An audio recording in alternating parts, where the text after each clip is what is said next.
अस्सलाम वालेकुम बच्चों।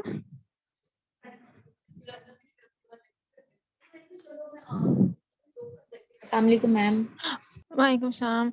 अच्छा बेटा जोया, आप ना बाकी स्टूडेंट्स को कह दो कि वो ज्वाइन कर लें। मैं फिर अभी नीचे जाती हूँ क्लास में, फिर वहां से स्टार्ट करती हूँ। मैंने अभी फोन से ज्वाइन किया, ठीक है।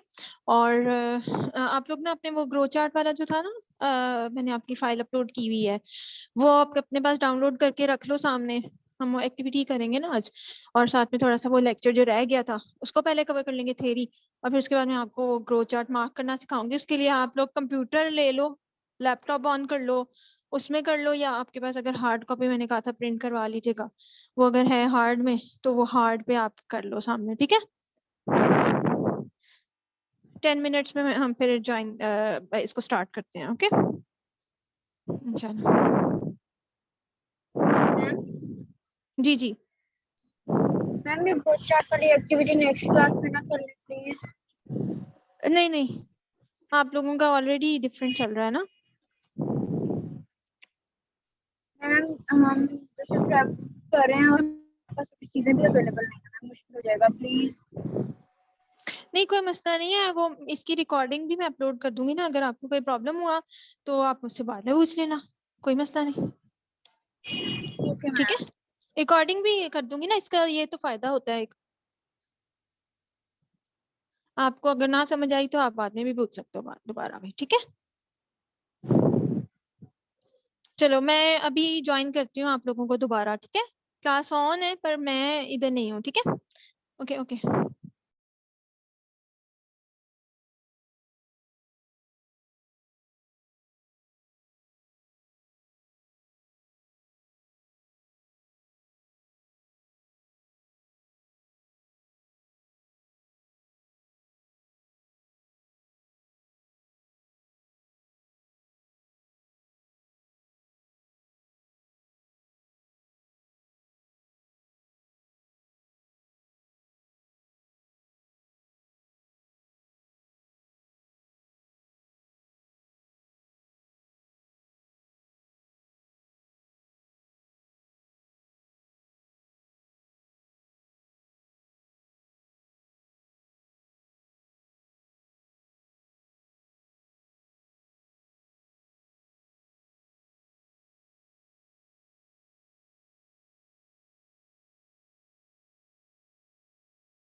जी अस्सलाम वालेकुम बेटा।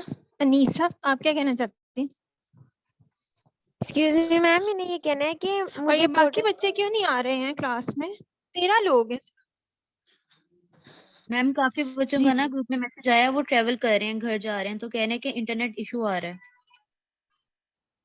अच्छा, चलो फिर मैं लेकिन आज क्लास तो करूंगी, ठीक है? तो फिर आप लोग रिकॉर्डिंग सुन लेना, उन बच्चों को कह देना, ठीक है? जी मैम, मैं कह देती हूँ। हाँ जी, आप क्या कह रहे हो अनीसा? मैम मैंने ये कहना था कि मैंने सेक्शन स्वैप किया था ना, तो आपने और मैम रामीन ने मुझे कहा था कि मैं न्यू सेक्शन में क्लासेस लूं, तो मेरी पोर्टल पे शायद पिछली अटेंडेंस शो हो रही है, तो मुझे 6 एब्सेंट शो हो रही है, जबकि मैंने कोई छुट्टी नहीं की। तो अब आपका पोर्टल चेंज हो गया? पोर्टल पता नहीं चेंज हुआ है या पोर्टल पे सेक्शन मुझे अब न्यू वाला ही शो हो रहा है, लेकिन मुझे अच्छा एब्सेंट 6 शो हो रही है। मैम सेम नहीं मेरे साथ भी हो रहा अच्छा है। चलो मैं ना अभी खोलती हूँ ना अटेंडेंस, तो उसमें से देख लेते हैं आपका क्या है, ठीक है? और ओके जी मैम, मैम थैंक प्लीज मुझे दूसरे सेक्शन के ईमेल वाले ग्रुप में और एलएमएस पे आप इनरोल कर दें। दूसरा सेक्शन कौन सा? ए वाले सेक्शन चलो में हूँ हमारी मैं। क्लास लॉक्ड, एक सेकंड ठहरो।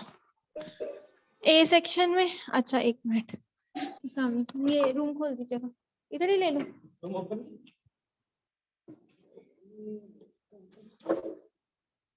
उधर था ना लेक्चर। हाँ, देता हूँ।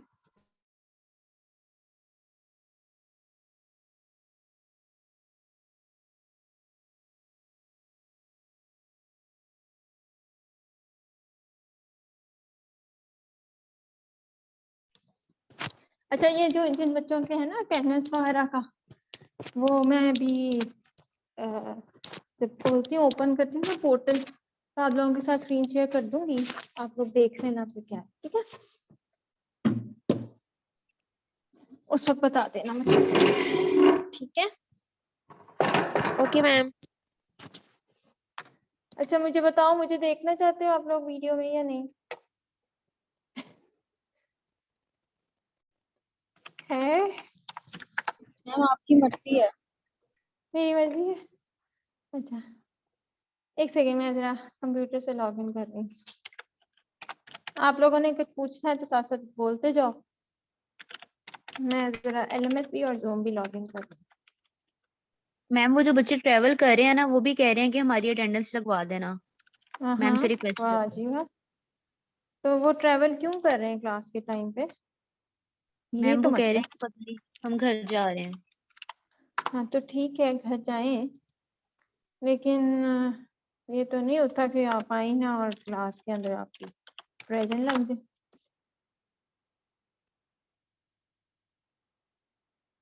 मैम ज्वाइन की हुई है, लेकिन किसी भी वक्त इंटरनेट डिस्कनेक्ट हो जाता है, इसलिए कह रहे हैं कोर्स साइड। अच्छा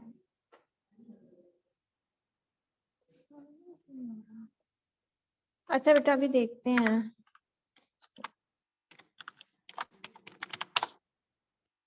अच्छा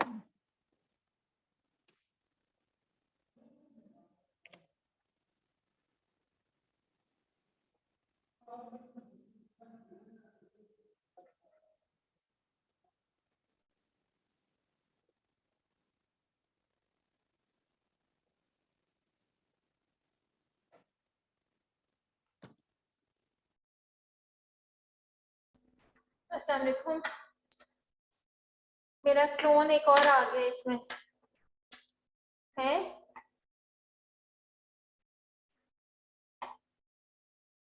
मैम बच्चों जगह से आज लॉग इन किया हुआ है ना। हाँ पहले मैंने फोन से लगाया था ना, मैंने कंप्यूटर पे लगा लिया। कोई बात नहीं, चलने दो, वो को होस्ट बन गया दूसरे वाला अकाउंट। चलो अब मैं एलएमएस खोल रही हूँ बच्चों। अब मुझे ये बताओ, हम लोगों ने कितना कवर कर लिया था लेक्चर पिछले वाला? आप लोगों ने पिछली क्लास में क्या पढ़ रहे थे? चाइल्ड मेल न्यूट्रिशन, ऐसी है? जी अरे मैम। वीडियो ऑन कर मैम ही लेती हूँ मैं, फिर आप लोगों को ना एक्सक्यूज मी मैम, फील हो रहा है जी। एक्सक्यूज मी मैम, जो आपने कल सेक्शन ए में पढ़ाया था, अभी आप वही पढ़ाने लगी है? सेम कंटेंट है? हाँ जी, आपने पढ़ लिया था मुझे लगता है। मैम नहीं, वो ना मैं कल क्लास में नहीं आई थी, मैं गुजरावाला वापस आ गई हुई थी, तो इस वजह से अभी मैं ऑनलाइन इस सेक्शन की क्लास ले रही हूँ।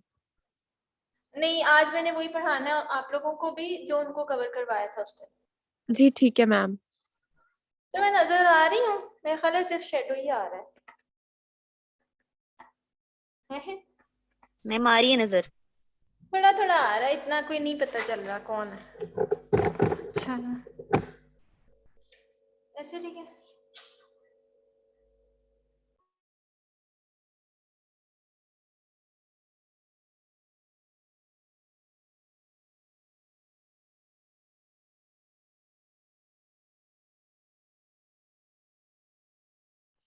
मैम आपका माइक म्यूट हो गया शायद।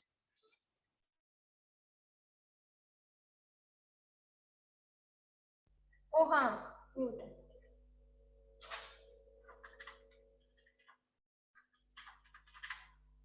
इतना फनी लग रहा है, मैंने सामने फोन में भी खोला हुआ ना, उसमें मेरी वीडियो आ रही है।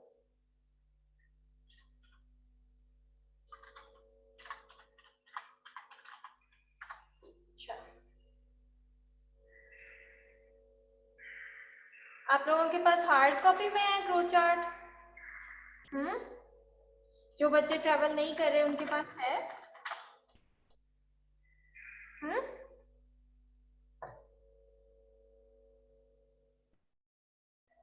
बच्चों, कोई है बच्चा?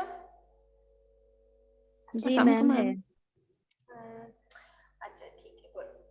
और आप लोगों के वीक 6 के अंदर हमारे पास लेक्चर पड़ा हुआ है। अच्छा, इसकी जो वर्कशीट मैंने अपलोड किया है ना LMS पे, वो वर्कशीट 2 के नाम से किया है।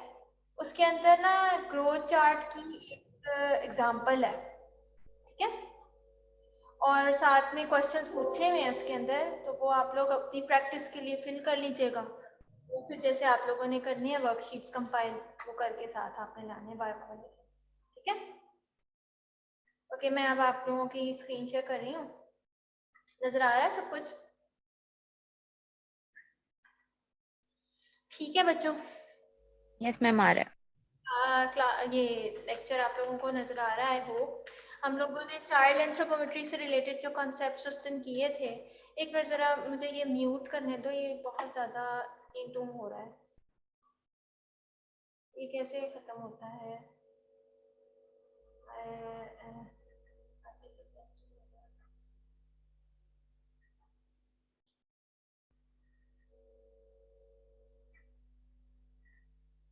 ये आप लोगों को पता है ये कैसे बंद होता है इसका?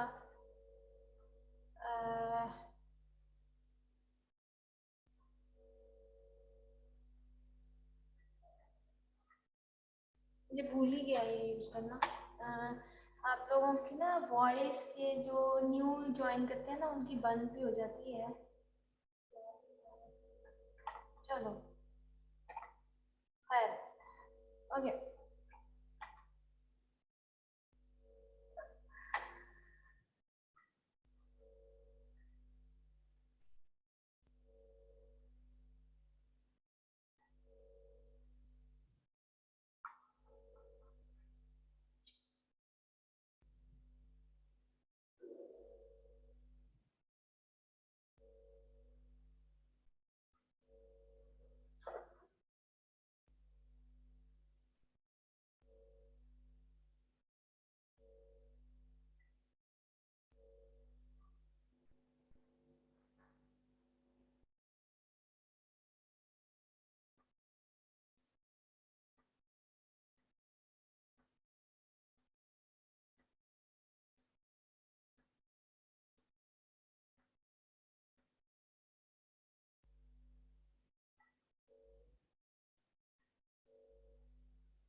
ओके, चलो इसको चलने दो ऐसे ही। हम लोग अपना ये करते हैं आगे। आप लोगों ने यहाँ तक कर लिया था आई गेस, सी स्कोर कर लिया था हम लोगों ने कंप्लीट। सी स्कोर आप लोगों ने कर लिया था? Yes, सी स्कोर ma'am. का कॉन्सेप्ट हो गया था, ठीक है? और परसेंटाइल का भी आप लोगों को पता चल गया था इन दोनों में क्या फर्क होता है। ठीक है, इन दोनों मैम वो रिवाइज करवा दें जी स्कोर। अच्छा मैं बताती हूँ। अच्छा चलो हम जल्दी से एक दफा गो थ्रू कर लेते हैं क्या क्या था। ग्रोथ के बारे में हम पढ़े थे कि बच्चों की एंथ्रोपोमेट्री कितनी इंपॉर्टेंट होती है ग्रोथ को मॉनिटर करने के लिए, लॉन्गिट्यूडनल भी और क्रॉस सेक्शनल। क्रॉस सेक्शनल मतलब कि अगर हम लार्ज ग्रुप ऑफ पीपल के इकट्ठा ले लें डेटा, और लॉन्गिट्यूडनल मतलब है कि आप एक ही बच्चे को over a period of time growth monitor कर रहे हो और फॉलो अप कर रहे हो या इन डेप्थ इंफॉर्मेशन ले रहे हो उसके बारे में। सो इन दोनों पर्पसेस के लिए हम ग्रोथ मॉनिटरिंग करते हैं। और एंथ्रोपोमेट्रिक इंडिसेस बोलते हैं जी कुछ ऐसी चीज़ों को जिनको यूज़ किया जाता है for monitoring the growth of children, like weight for height है, हाइट फॉर एज है, वेट फॉर एज है, वेस्टिंग, स्टंटिंग, अंडर वेट। ये बेसिकली 3 चीज़ें यूज़ होती हैं। इसके अलावा मिड अपर आर्म सर्कमफ्रेंस भी यूज़ करते हैं हम, और अभी हम उसको देखेंगे मिड अपर आर्म सर्कमफ्रेंस की किस तरह से एक्सप्लेनेशन होती है। हमने ये भी कहा था कि ग्रोथ जो है ना वो नॉर्मल पैटर्न के अंदर जाती है और हम प्रिडिक्ट कर सकते हैं based upon the ranges of normal growth rate on the growth charts कि एक बच्चा अगर इस वक्त इतने मंथ्स की एज के अंदर इतने वेट और इतने हाइट के साथ है तो आइंदा आने वाले सालों में या आइंदा आने वाले मंथ्स में इसका कितना गेन होगा बेस्ड अपॉन द पैटर्न या रेट ऑफ हिज और हर ग्रोथ। ठीक है, इसके अलावा हमने ये भी डिस्कस किया कि आपके जो ये ग्रोथ चार्ट्स हैं ये 2 बेसिक इनके अंदर स्केल्स ऑफ मेजरमेंट होती हैं। First one is the z score and एक है परसेंटाइल। परसेंटाइल स्कोर्स आप लोगों ने कुछ ना कुछ थोड़ा सा स्टडी किए हुए हैं। आपके आमतौर पे जो बुक्स के पीछे दिए हुए होते हैं ना वो परसेंटाइल चार्ट्स ही होते हैं। और परसेंटाइल और जी स्कोर का हमने डिफरेंस भी बोला था क्या होता है। परसेंट ऑफ मीडियन हम लोगों ने नहीं किया, ना करना है। हम लोगों ने ये दोनों कवर किए, ये जी स्कोर और परसेंटाइल। ये 2 चार्ट्स हैं बेसिकली आपके सीडीसी के भी, WHO की भी हैं, NCHS एक और ये समझ लो ऑर्गेनाइजेशन है जो इस तरह के चार्ट्स बनाती है, उनके भी हैं। और ये आपके मेरे ख्याल क्रॉस के पीछे या किसी कोई मशहूर बुक है जिसके पीछे NCHS के ही ग्रोथ चार्ट्स लगे हुए हैं और उनके सबसे पुराने चार्ट्स हैं। तो जी परसेंटाइल चार्ट्स भी होते हैं, जी स्कोर चार्ट्स भी होते हैं। इन दोनों की कॉन्सेप्ट में फर्क पता कर लेते हैं। बाकी ये है कि दोनों ही यूज होते हैं, अभी भी दोनों यूज होते हैं। हम लोग अपनी प्रैक्टिस जो है ना वो जी स्कोर चार्ट्स पे करेंगे। बारह कॉन्सेप्ट क्या है परसेंटाइल जी, कहते हैं रैंक ऑर्डरिंग को कि एक बच्चे का age compare to the other क्या रैंक बनता है, क्या वो उससे ऊपर लाई करता है वेट में या हाइट में या उससे बिलो लाई करता है। और परसेंटाइल्स जो है ना हम आमतौर पे 100 इक्वल पार्ट्स में डिवाइड कर देते हैं अपने डेटा को और कहते हैं कि एज, और उसमें से जो हाईएस्ट होता है ना जिस बच्चे के, जैसे आप लोगों की एब्सोल्यूट के बजाय आपकी मार्किंग होती है, रिलेटिव ग्रेडिंग होती है ना, तो आपके जो क्लास है उसके अंदर से जिसके हाईएस्ट मार्क्स आएंगे उसको हम 100% कंसिडर करके उसके अगेंस्ट हम करेंगे बाकियों को। ये आवाज बहुत इरिटेटिंग है और ये बंद नहीं हो रही। अच्छा तो ये देखो कि आपका जो ये है क्या कहते हैं परसेंटाइल्स के अंदर हम लोगों ने क्या करना है, रैंक ऑर्डरिंग करनी है। आप लोगों के अगर आप खोलो ना एफएससी के ये मैट्रिक का जो आपकी एग्जाम ये शीट होती है ना, मार्कशीट होती है, उसके पीछे ना ग्रेडिंग सिस्टम हमें बताता है कि A+ ग्रेड हमने किसको दिया। मोर देन में खाली 85% को देते हैं और जितने भी बच्चे बेशक 100 बच्चों के 85 से अबव मार्क्स आ जाएंगे सबको ही A+ मिलेगा। लेकिन जब रिलेटिव ग्रेडिंग होती है ना तो उसके अंदर रेंजेस होती हैं age compare to the highest. वो कंपेयर करते हैं कि किसको ए मिलना चाहिए, यानी कि हाईएस्ट को ए मिलेगा बेशक उसके 70 मार्क्स हो या बेशक उसके 60 मार्क्स हो, बेशक कम मार्क्स हो। ठीक है, जितने भी उसके मार्क्स आए होंगे उससे रिलेट करके हम बाकियों के ग्रेड करेंगे ना, इसको परसेंटाइल बोलते हैं। परसेंटाइल और परसेंटेज में फर्क होता है। परसेंटेज आउट ऑफ 100 ही होती है हमेशा। परसेंटाइल जो है ना वो हाईएस्ट या नॉर्मेलिटी के साथ हम रिलेट करते हैं कि age compare to the normal और द हाईएस्ट वो क्या है हमारा करंट चार्ट। जो सेंट्रल बिल्कुल होगी ना आपकी परसेंटाइल 50th परसेंटाइल वो मीडियन होती है।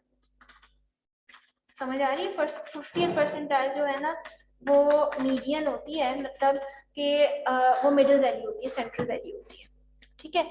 और अगर किसी बच्चे का 50th परसेंटाइल के ऊपर ग्रो चार्ट के ऊपर रेट होता है तो हम कहते हैं कि 50% ऑफ द पॉपुलेशन का वेट इस बच्चे से ज्यादा होगा और 50% ऑफ द पॉपुलेशन का वेट इससे कम होगा। अगर 90th परसेंटाइल आता है इसका मतलब होता है कि मेजॉरिटी मतलब 90% ऑफ द पॉपुलेशन का वेट इससे कम है और इसका ज्यादा हाई लेवल के ऊपर आता है, और 10% सिर्फ ऐसे लोग हैं जिनका एक्स्ट्राऑर्डिनरी हाई है। सो इसकी रेंजेस होती है नॉर्मल, हमने कहा था एक वैल्यू नहीं होती नॉर्मेलिटी की, इसमें रेंजेस होती हैं कि इससे इस तक परसेंटाइल आ जाए ना तो इसको हम नॉर्मल कंसिडर करते हैं। सो आमतौर पे 5th to 95th जो है ना वो नॉर्मल, लेकिन हर एक के इंटरप्रिटेशंस डिफरेंट होती हैं, हम एज ए रूल कुछ नहीं कह सकते। आप लोगों के ये जो एक बना हुआ है टेबल ये वाला, इसके अंदर आप देखें कि परसेंटाइल के साथ ना लेस देन थर्ड लिखा हुआ है, मतलब कि थर्ड जो परसेंटाइल है ना इससे बिलो तो डेफिनेटली अंडर नरिशमेंट के अंदर कंसिडर होता है। आगे ना इनकी इंटरप्रिटेशंस डिफरेंट होती हैं कि माइल्ड किसको कहेंगे, मॉडरेट मेल न्यूट्रिशन किसको कहेंगे, स्वेयर किसको कहेंगे, लेकिन लेस देन थर्ड परसेंटाइल हमेशा जो है ना वेस्टिंग के अंडर कंसिडर होता है। और ये भी है कि जैसे CDC के ग्रोथ चार्ट्स हैं, WHO के जिस ऑर्गेनाइजेशन के ग्रोथ चार्ट्स हैं, हमें उसकी इंटरप्रिटेशन उनके बताए हुए तरीके के मुताबिक करनी होती है। सो हम ये एज अ रूल नहीं कह सकते कि इससे बिलो परसेंटाइल हमेशा मेल नरिशमेंट होगी, थर्ड के अलावा, थर्ड तो सब में ही मेल नरिश कंसिडर होता है, ठीक है, ये क्लियर है। फिर उसके बाद जी स्कोर का पॉइंट मैं आपको बता दूं, जी स्कोर का क्या मतलब है। जी स्कोर जो है ना आपका कंपैरिजन होता है फ्रॉम द मीडियन, आपकी ये करंट वैल्यू मीडियन से कितनी डेविएट कर रही है, ठीक है। जैसे अगर मैं ये कहूँ कि आपका मीडियन जो है वैल्यू वो 50 थी और आपकी जो वैल्यू है वो 56 है, तो ये ना 6 पॉइंट्स आगे जा रही है, ठीक है। तो इस जी स्कोर मतलब एग्जैक्टली उतने नंबर नहीं होता कि 6 जी स्कोर नहीं आ जाएगा, इसका फॉर्मूला होता है निकालने के लिए, लेकिन कॉन्सेप्ट यही है कि मीडियन से कितना डिविएट करता है। अगर तो अबव मीडियन जा रहा है तो वो पॉजिटिव में जाएगा और अगर बिलो मीडियन जा रहा है तो नेगेटिव में जाएगा। और इसको हमने खुद तो निकालना नहीं होता, जी स्कोर खुद नहीं निकालते हम हमारे पास जी स्कोर चार्ट्स प्रेजेंट हैं और जी स्कोर निकालने के जो स्टैटिस्टिकल फार्मूलाज होते हैं वो फीड हुए होते हैं SPSS में, जो स्टैटिस्टिकल सॉफ्टवेयर हैं हमने खुद ही निकाले थे, लेकिन ये एक आपकी रेफरेंस के लिए इसका ये है फॉर्मूला बताया हुआ है कि जो कॉन्सेप्ट है ना बस आप लोगों ने वो करना है कि आपकी ऑब्जर्व वैल्यू जो करंट वैल्यू, जैसे वेट अगर हम कर रहे हैं बच्चों का, वो मीडियन वेट से, मीडियन भी एक एवरेज की टाइप है और सेंट्रल पॉइंट को कहते हैं, तो वो कितना डिविएट कर रहा है। स्टैंडर्ड डिविएशन जो है ना वो मीन के साथ रिलेटेड है, मीन भी एवरेज की टाइप है कि मीन से कितना को डिविएट कर रहा है, और चीज को जो है ना वो मीडियन के साथ रेफरेंस देते हैं हम कि मीडियन के साथ उसका कितना डिविएशन है, +1 +2 +3 या -1 -2 -3। और जी को चार्ट्स पे अभी हम उसको ऑब्जर्व करेंगे किस तरह से रिलेट करता है ये मीडियन से और इसको इंटरप्रेट कैसे करते हैं कि +1 आ गया तो अब क्या करना है इसका, ठीक है। ओके सो ये वाला जो देखो ये वापस हम यही खोलते हैं आपका ये जो नहीं है चार्ट, इसके अंदर परसेंटाइल का तो हमने देख लिया, तीनों ही पैरामीटर्स वेस्टिंग स्टैंडिंग अंडरवेट के लिए जी स्कोर -2 से लेस जो है ना वो मेल नरिशमेंट के अंदर आ रहा है, अंडर नरिशमेंट में, मेल नरिशमेंट में ओवर भी आ जाता है अंडर भी, तो ये -2 है तो इस वजह से अंडर नरिशमेंट है ये, ठीक है। अब मुझे बताओ कि इसके अंदर किसी को कोई प्रॉब्लम तो नहीं है जी स्कोर और परसेंटाइल के कॉन्सेप्ट्स में, होपफुली आप लोग कर लोगे। जी ma'am. Yes ma'am. Very good. और मुझे ये बताएं कि क्रॉनिक एंड एक्यूट के बारे में हमने डिस्कस किया था। Yes ma'am. Yes ma'am. चलें गुड, शाबाश। अच्छा एक्यूट मेल न्यूट्रिशन मतलब कि उसकी छोटी किसी एपिसोड की वजह से मेल न्यूट्रिशन हो गई है, मतलब लॉन्ग स्टैंडिंग नहीं है, और क्रॉनिक यानी कि उसका बैकग्राउंड बड़ा लंबा था।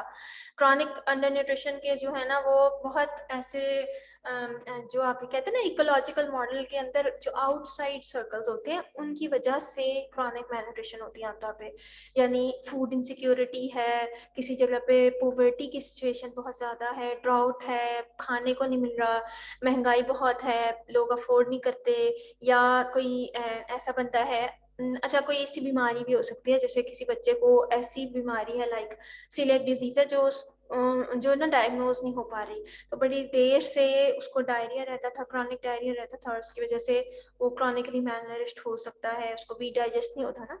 तो इस तरह से हम क्रॉनिक मैलन्यूट्रिशन को क्लासिफाई करते हैं। और एक्यूट मतलब कि अगर एक हफ्ते के लिए बच्चा बीमार है, उसने खाना पीना बंद किया, उसका गला भी खराब है बेशक, तो खाना पीना बंद कर देते हैं, फीवर होता है, तो आपको पता है प्रोटीन रिक्वायरमेंट्स इंक्रीज हो जाती हैं, बच्चा सही दूध भी नहीं पी रहा और वॉमिट्स आ रही हैं, उसके अंदर एक्स्ट्रा न्यूट्रिएंट्स के लॉसेस हो रहे हैं, फिर उसको जो है ना दवाई एंटीबायोटिक दी है तो उसका डायरिया हो गया, उसकी वजह से और बीमारी और प्रॉब्लम हो गई, डिहाइड्रेशन की वजह से भी वेट लॉस हो जाएगा।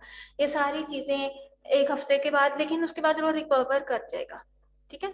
तो इस तरह की एक्यूट फेजेस के लिए हम एक्यूट मैलन्यूट्रिशन की टर्म इस्तेमाल करते हैं। और एक्यूट के लिए जो है ना वेट अच्छा इंडिकेटर है एज कम्पेयर टू हाइट जो है ना वो क्रॉनिक के लिए।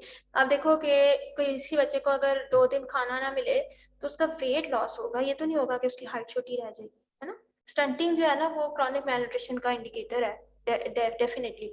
और जो वेट फॉर एज है, यानी कि जो अंडरवेट का है ना इंडिकेटर, ये एक्यूट मैलन्यूट्रिशन में कम हो जाता है, क्रॉनिक में भी ये कम हो जाएगा। यानी कि क्रॉनिकली मैलनरिश्ड बच्चा, एक तो उसकी हाइट कम रह जाएगी और दूसरा वो वेट भी उसका कम होगा ना ऑब्वियसली। यानी जैसे मेरास्मिक चाइल्ड होता है या क्वेश्योकर, हम आगे देखते हैं उसको, वो क्रॉनिकली मैलनरिश्ड बच्चे होंगे लेकिन फिर भी उनका वेट कम होगा। सो वेट जो है ना दोनों का इंडिकेटर है, हाइट सिर्फ और सिर्फ क्रॉनिक के अंदर कम होगी। और वेट फॉर हाइट का, यानी ये जो वेस्टिंग वाला इंडिकेटर था ना, ये हमने कहा था ये आपके ऐसी सिचुएशंस के अंदर ज्यादा बेहतर यूज हो सकता है जहाँ पे बच्चे की एज हमें मालूम ना हो। किसी ऐसे रूरल एरिया में आप चले गए हो जहाँ मदर को नहीं पता कि बच्चा कितना बड़ा है, तो वहां पे आप वेट फॉर एज ले सकते हो, ठीक है, सॉरी वेट फॉर हाइट ले सकते हो, क्योंकि वो एंथ्रोपोमेट्रिक बेस्ड है, हम लोगों ने वहीं पे मेजरमेंट्स ले लेनी है दोनों ना। अच्छा, अब देखो एक्यूट मैलन्यूट्रिशन के अंदर इसको बिलो नॉर्मल कंसिडर किया हुआ है और क्रॉनिक में इसको नॉर्मल कंसिडर किया हुआ है। ये इंपॉर्टेंट पॉइंट है, ये हमने कवर नहीं किया था, ये आप लोग सुन लो एक बार, ये किस तरह हो रहा है, क्रॉनिक में ये नॉर्मल क्यों है, ठीक है। अब देखें, एक बच्चा जिसकी हाइट बिलो नॉर्मल है, या चलो ये कह लो, हम वैसे जनरल कहते हैं कि एक बंदा जिसकी हाइट छोटी है उसका वेट भी कम होगा, क्योंकि वेट के अंदर उसकी हाइट की वजह से भी तो वेट शामिल हो जाता है ना। एक बंदा जो लंबा होता है उसके लिए नॉर्मल वेट ज्यादा होता है, ऐसे ही है ना। हम बीएमआई भी तभी ऐसे निकालते हैं कि वेट के साथ रिलेशनशिप, छोटी हाइट वाले बंदे का वेट कम होना चाहिए नॉर्मल कहलाने के लिए, बड़ी हाइट वाले बंदे का वेट ज्यादा भी हो सकता है, ऐसे ही है?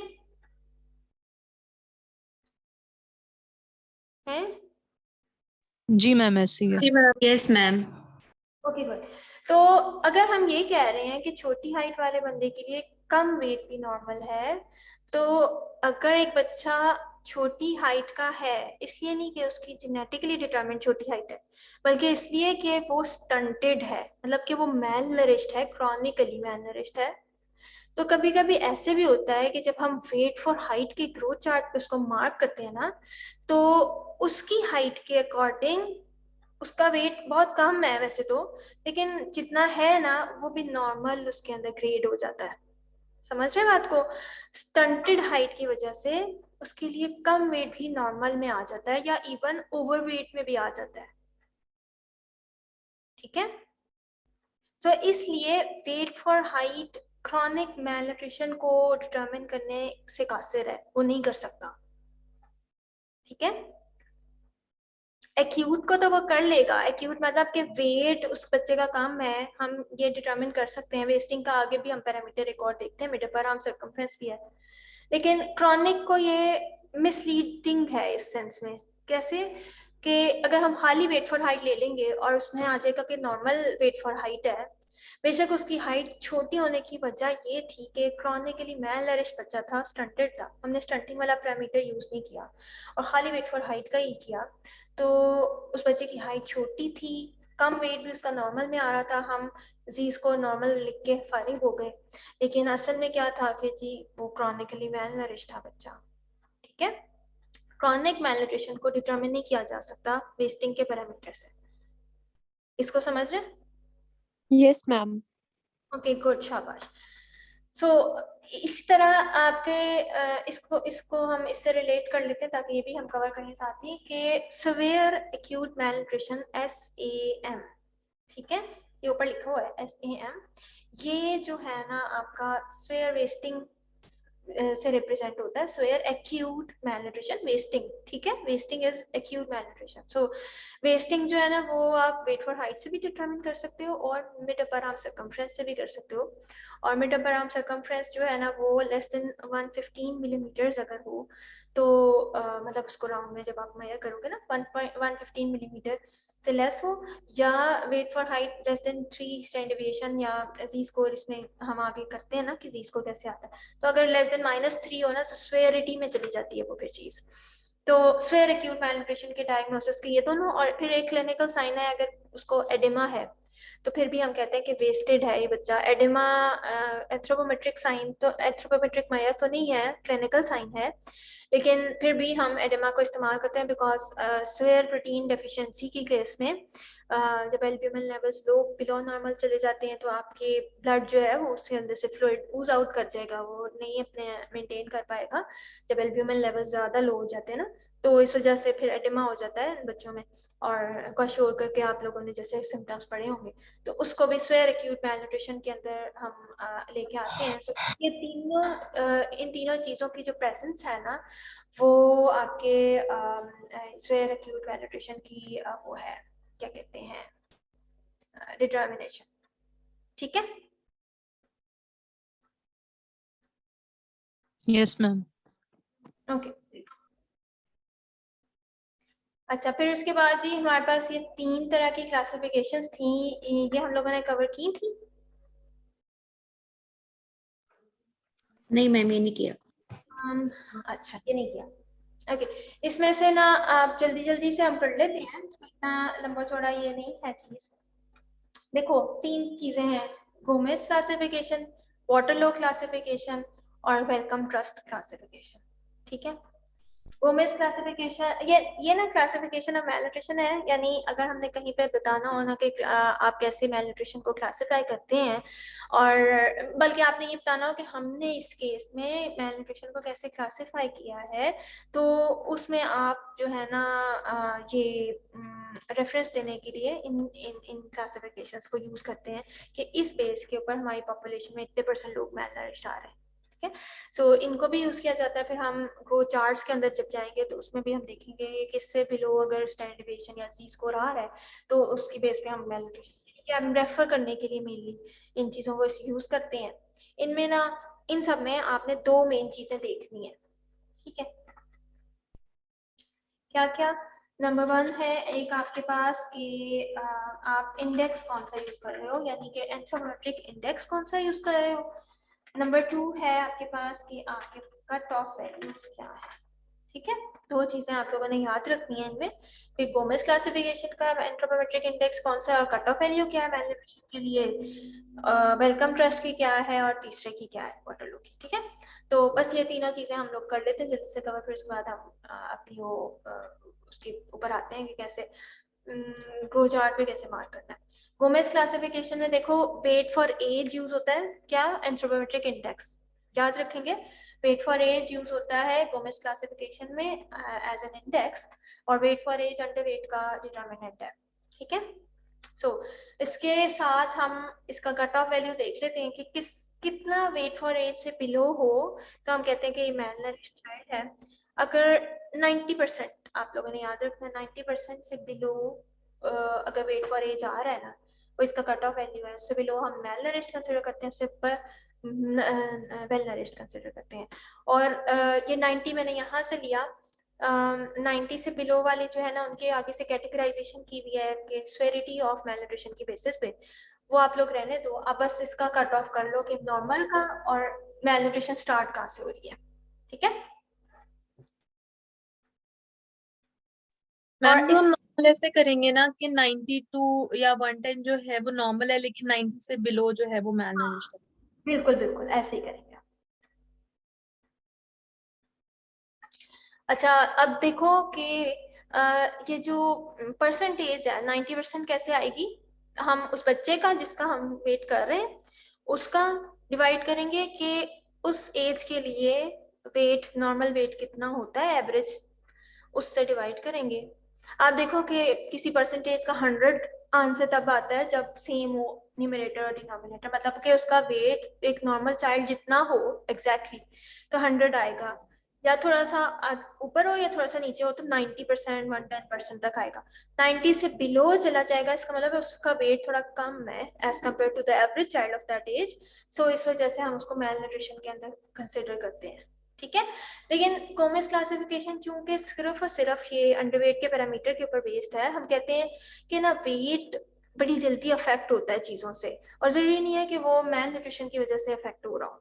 आपके जो है ना डिहाइड्रेशन की वजह से या एक दो दिनों के अंदर ही बच्चों का वेट स्पेशली बहुत ज़्यादा फ्लक्चुएट कर सकता है, और कभी कभी ऐसा भी हो जाएगा कि नॉर्मल वेट चाइल्ड को भी हम मिसक्लासिफाई करते हैं किसी मेल नरिश्ड पॉपुलेशन के अंदर।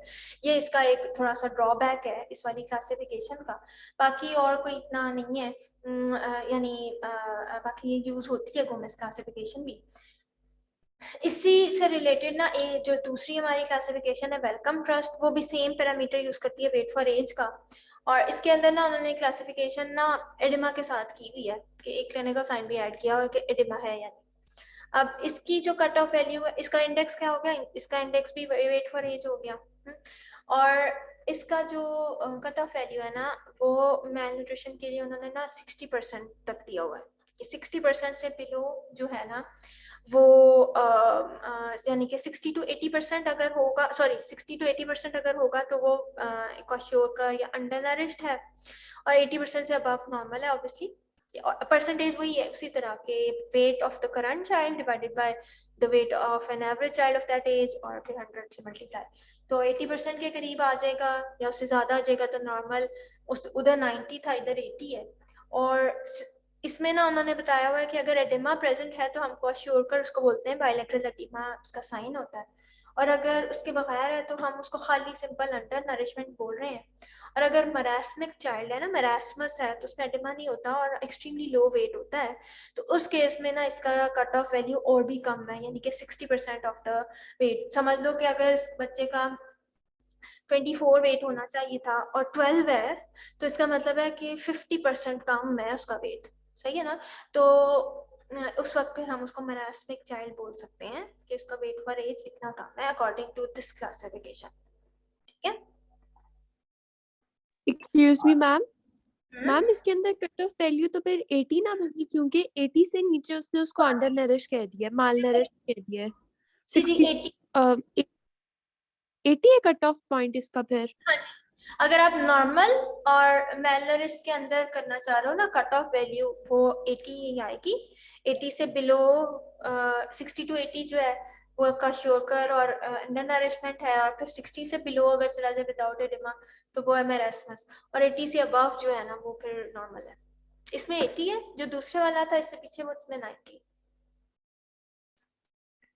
ठीक है मैम। अच्छा, और लास्ट जो है हमारी क्लासिफिकेशन वो क्या है, वाटर लॉस क्लासिफिकेशन। ओके, इसमें ना दो तरह के पैरामीटर्स यूज हुए हैं, और इसमें वो वाला है ही नहीं जो हमने बाकी दोनों में, वो दो दफा जो यूज हो गया ना, अब हम तीसरे वाले करते हैं। एक हम स्टंटिंग वाला करते हैं, हाइट फॉर एज वाला, और एक हम करते हैं जी ये वेट फॉर हाइट वाला, यानी कि वेस्टिंग का पैरामीटर और स्टंटिंग का पैरामीटर, ये दोनों इसमें कंबाइंड यूज होते हैं। और इसकी जो कट ऑफ वैल्यू है ना वो परसेंटेज में नहीं है, इसकी कट ऑफ वैल्यू ना स्टैंडर्ड डेविएशन में है, यानी कि कितना वो मीन से डेविएट कर रहा है, और इसकी जो वैल्यू है वो लेस देन -2 स्टैंडर्ड डेविएशन है, ठीक है। -2 standard deviation cut off value है, उससे बिलो होगा तो मेल नरिश्ड कंसिडर होगा, उससे अबव होगा तो नरिश्ड कंसिडर होगा, वेल नरिश्ड, ठीक है। और ये मोर और लेस के साइन आप लोगों को आनी चाहिए, ये मोर का साइन होता है और ये लेस देन -2 का होता है। या आप लोग जरा थोड़ी सी प्रैक्टिस इसकी कर लीजिएगा, क्योंकि अगर जैसे आपको टेस्ट में अगर मैं दूं कि इस तरह से लिखा हो तो वो फिर आपको उसकी समझ आनी चाहिए कि इस साइन का क्या मतलब होता है। अब देखो इसको जरा थोड़ा सा गौर से सुन लो। कुछ बच्चों को इस टेबल से सही समझ आ रही थी, कुछ को इससे सही समझ आ रही थी, अब देखते हैं आप लोगों को कैसे आती है। ये वाला जो टेबल है ना, ये दोनों एक ही टेबल्स हैं, ठीक है। इस वाले से हम देख लेते हैं, इसको मैं इस तरह बना कर देती हूँ। ओके, तो आप लोग यहाँ देखो कि ये लाइन लगी हुई है और ये हाइट फॉर एज के जो दोनों स्टैंडर्ड डेविएशंस बताई हुई है कि मोर देन हो या लेस देन हो, वैसे लिखा हुआ है। और वेट फॉर हाइट यानी वेस्टिंग का इस तरफ को लिखा हुआ है, ठीक है। अगर एक बच्चा जिसका हाइट फॉर एज भी नॉर्मल है मोर देन -2 और वेट फॉर हाइट भी नॉर्मल है मोर देन -2, तो उस बच्चे को हम नॉर्मल कंसिडर करते हैं, ना वो वेस्टेड है ना वो स्टंटेड है, ठीक है। अगर चौथे वाले पार्ट में आ जाओ, अगर height for age less than -2 हो जाए और वेट फॉर हाइट भी लेस देन -2 हो जाए, तो फिर इस केस में ये वाला कॉलम बनता है वेस्टेड एंड स्टंटेड दोनों होगा वो बच्चा। वेस्टिंग भी है यानी कि उसका भी -2 से कम डेविएशन, मतलब -2 से बिलो का मतलब होता है कि वो -3 की साइड पे जा रहा है, ज्यादा डिविएट कर रहा है फ्रॉम द मीन, ठीक है। तो इस वजह से वेस्टेड भी होगा और स्टंटिंग की वजह से मतलब हाइट फॉर एट कम होने की वजह से स्टंटेड भी होगा, ठीक है जी। नहीं ma'am, yes ma'am. Yes sir. Yes ma'am. फिर से कर लेते हैं इसको। अब हम इस वाले से करते हैं। Height for age and weight for height दो पैरामीटर्स हैं और इसकी cut off value -2 standard deviation है। बिलो -2 स्टैंडर्ड डेविएशन वेस्टेड या स्टंटेड कंसिडर होगा बेस्ड अपॉन के कौन सा इंडेक्स हम बात कर रहे हैं ना। और अबव -2 जो है ना वो नॉर्मल कंसिडर होगा, ठीक है। ये तो क्लियर है ना। मैम एक वेट फॉर हाइट है और दूसरा कौन सा है? हाइट फॉर एज, ठीक है हाइट फॉर एज जो है वो स्टंटिंग का पैरामीटर होता है और वेट फॉर हाइट वेस्टिंग का पैरामीटर, ठीक है। अब हाइट फॉर एज अगर मोर देन -2 आ जाएगा तो नॉर्मल होगा, है ना। और अगर वेट फॉर हाइट भी -2 से बढ़ा जाएगा तो नॉर्मल उस बच्चे को कहेंगे ना, अगर इसके दोनों चीजें -2 से बड़ी है। जी जी। और अगर वेट फॉर हाइट जो है ना वो उसका -2 से कम आ रहा है और हाइट फॉर एज जो है ना उसकी वो -2 से ज्यादा आ रही है, स्टंटेड नहीं है वो लेकिन वेस्टेड है।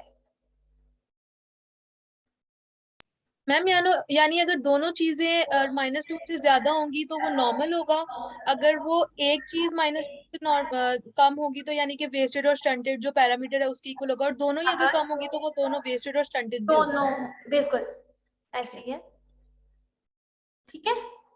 ये 2x2 टेबल कहलाता है, यानी कि आप जब दो पैरामीटर्स को एक दूसरे के अगेंस्ट मेजर करते हो ना तो तब हम इस तरह का टेबल बिल्ड कर लेते हैं जिसके अंदर ये वाली वैल्यू ऊपर वाले कॉलम्स को रिप्रेजेंट कर रही होती है, ये वाली वैल्यू इसके ऊपर वाले और इसके सेकंड वाले को, ये वाली वैल्यू जो है इसके सेकंड वाले को इसके फर्स्ट वाले को, और ये वाली वैल्यू दोनों के दूसरे वालों को कर रही होती है, ठीक है जी।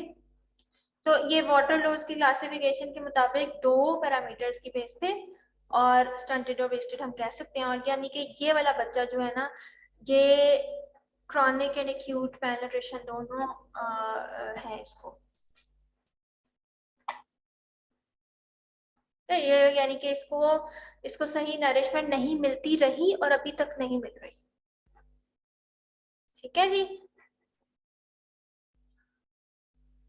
Yes ma'am. क्लियर हो गया? ओके चलो अब आप लोग ना यूँ करो कि आप अपने वो चार्ट्स वाला भी खोल लो अपने आगे, अगर आपके पास प्रिंट है तो बेस्ट हो जाएगा, नहीं तो फिर मैं वैसे स्क्रीन शेयर करती हूँ तो इसमें से आप लोग बाद में भी प्रैक्टिस कर सकते हो। ग्रोथ चार्ट्स हैं क्या, इन अंकल ने बनाए थे ग्रोथ चार्ट्स, ठीक है। और ये पीडियाट्रिशियन हैं और बेसिकली ग्रोथ चार्ट यूज़ होता है ग्रोथ मॉनिटरिंग करने के लिए भी और लॉन्गिट्यूडनल के लिए भी और क्रॉस सेक्शनल डेटा लेने के लिए भी। क्या मैं जगह पे देखें कि जी स्टंटिंग ज़्यादा है प्रेवलेंट या वेस्टिंग ज़्यादा प्रेवलेंट है, फिर उसके हिसाब से हम देखो एक एक्यूट मैलन्यूट्रिशन के इंटरवेंशंस होंगी, एक क्रॉनिक मैलन्यूट्रिशन के लिए इंटरवेंशंस होंगी ना, हमें अलग-अलग टारगेट्स सेट करने पड़ेंगे दोनों के लिए। तो हमें पहले ये पता हो कि यहाँ पे प्रॉब्लम क्या एग्जिस्ट कर रही है, तभी हम उसके मुताबिक पॉलिसी प्लान कर सकते हैं।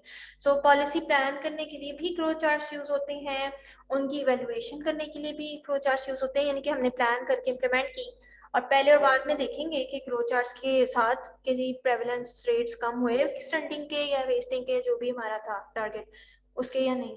फिर ये कि जी हम मदर्स को एजुकेट करने के लिए भी यूज करते हैं, यानी कि ज़्यादातर मदर्स कहती हैं कि मेरे बच्चे का वेट मेरे नॉर्मल नहीं है, या वो कंसर्न होती हैं, तो हम उनको इस पर मार्क करके दिखा सकते हैं कि ये देखो जी ये WHO ने बनाया हुआ है और आपके बच्चे का वेट नॉर्मल है, या हम लोगों को एजुकेट कर सकते हैं कि ये नॉर्मल नहीं है।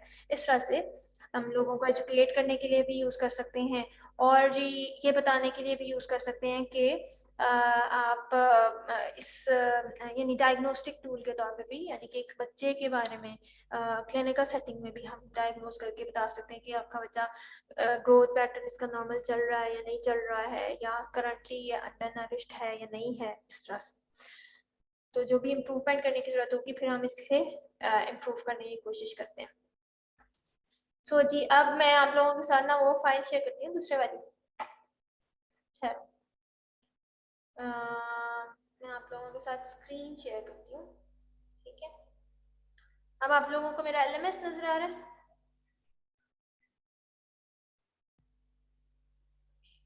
यहाँ से हम ग्रो चार्ट खोलते हैं। ओके, आप जरा ये लिखें अपने पास कि क्या क्या चीज़ें इंपॉर्टेंट हैं हमें ग्रो चार्ट को देखने के लिए।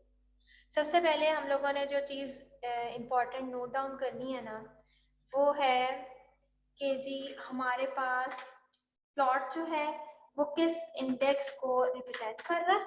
फर्स्ट थिंग, आप लोगों के पास जो डाउनलोडेड फाइल है उसके अंदर कौन सा इंडेक्स यूज हुआ है? वेट फॉर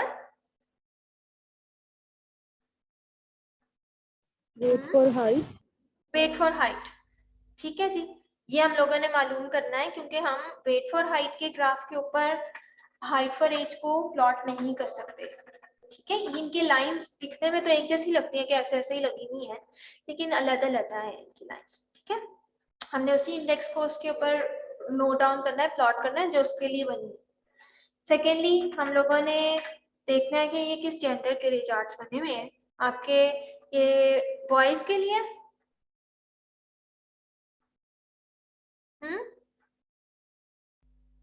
ये हमारे पास जो है ना बॉयज के लिए ग्राफ बना हुआ है, और बॉयज का जो है ना ये ब्लू है इनके सारे, और जो गर्ल्स के हैं वो पिंक कलर के हैं, ठीक है जी। फिर हम देखेंगे कि स्केल ऑफ मेजरमेंट क्या है। इस केस में हमारे पास जी स्कोर है, अभी हमने डिस्कस किया कि जी स्कोर और परसेंटाइल में फ़र्क होता है, तो परसेंटाइल नहीं है, जी स्कोर चार्ट है, ये हमें पता चल गया। फिर हमने देखना है कि आपके ग्राफ के अंदर जो है ना एज ग्रुप कौन सी है, एज ग्रुप कौन सी है जी?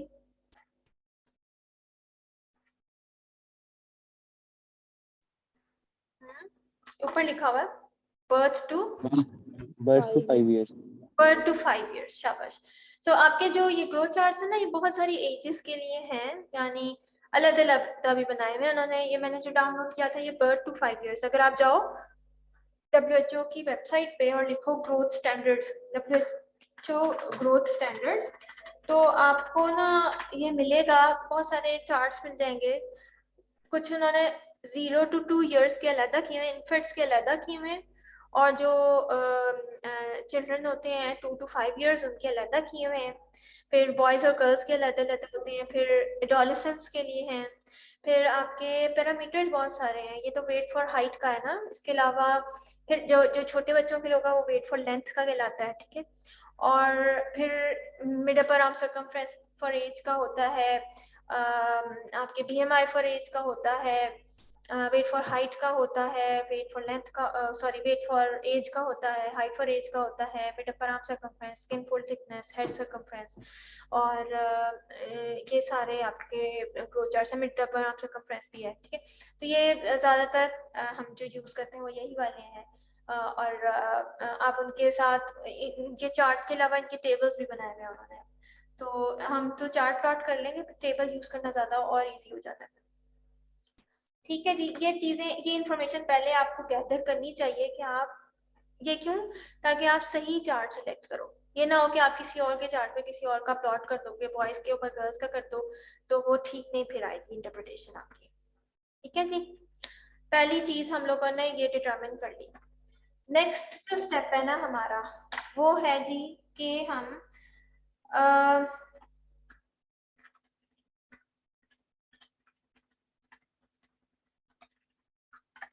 सेकेंड जो स्टेप है ना हमारा, वो है कि हम देखें कि आपके एक्स एंड वाई एक्सेस क्या कहते हैं। थर्ड स्टेप है हमारा plotting the chart. Fourth step है हमारा डिटर्मिनिंग द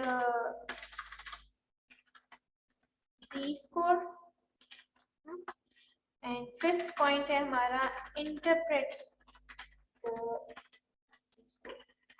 ठीक है जी, हम लोगों ने फर्स्ट वाला पॉइंट कवर कर लिया है। सेकंड पॉइंट कर लेते हैं। सेकंड पॉइंट में है एक्स और वाई एक्सेस में क्या चीजें हैं। आप मुझे बताएं, वाई एक्सेस किसको बोलते हैं? वर्टिकल वाले को। ठीक है, वर्टिकल वाले को वाई एक्सेस बोलते हैं, और एक्स एक्सेस ये वाली होती है जो हॉरिजॉन्टल है। हॉरिजॉन्टल साइड पे आपके पास लेंथ या हाइट दी हुई है। छोटे बच्चों के लिए हाइट कहलाएगी और बड़े बच्चों के लिए लेंथ कहलाएगी। और ये जो ये सेपरेटर लाइन एक लिखी है ना, ये जब आप एज के हिसाब से वाला देखोगे ना, तो ये ना असल में इन्होंने कंबाइन किए हुए ना दो charts, as in 0 to 2 years वाले और 2 to 5 years वाले, इस वजह से है। और अच्छा, आपके वाई एक्सिस पे जो है ना वो वेट है, और इस साइड पे लेंथ या हाइट है। अगर हमारे जो करंट चाइल्ड है वो ज़्यादा बड़ी एज का होगा तो हम हाइट बोल लेंगे। और लेकिन इस वाले केस में ये वेस्टिंग का पैरामीटर है, इसके अंदर हमारे पास हम ये इस चीज़ के लिए कंसर्न नहीं है कि एज क्या है बच्चे की। ठीक है जी, नेक्स्ट स्टेप है आपका कि आप स्केल देख लो कि क्या है, कि आपकी ये जो एक लाइन है ना इस ग्राफ के अंदर, ये कितने पॉइंट्स को रिप्रेजेंट करती है। This is important. क्यों? क्योंकि अगर हमारे पॉइंट्स में आंसर्स आते हैं, सेंटीमीटर्स पॉइंट्स में हमने माया किए हुए हैं, तो हमने कहाँ पॉइंट लगाना है एग्जैक्टली हमें पता चले। ये देखो 80 to 85 के दरमियान में कितनी लाइन्स हैं, आप बताओ। 80, 81, 82, 83, 84, 85। दिस मीन्स कि आपका एक जो ब्लॉक है ना वो 1 सेंटीमीटर को रिप्रेजेंट कर रहा है। अगर आपका पॉइंट्स में आएगा तो इस लाइन के सेंटर के अंदर पॉइंट लगता होगा। सही है?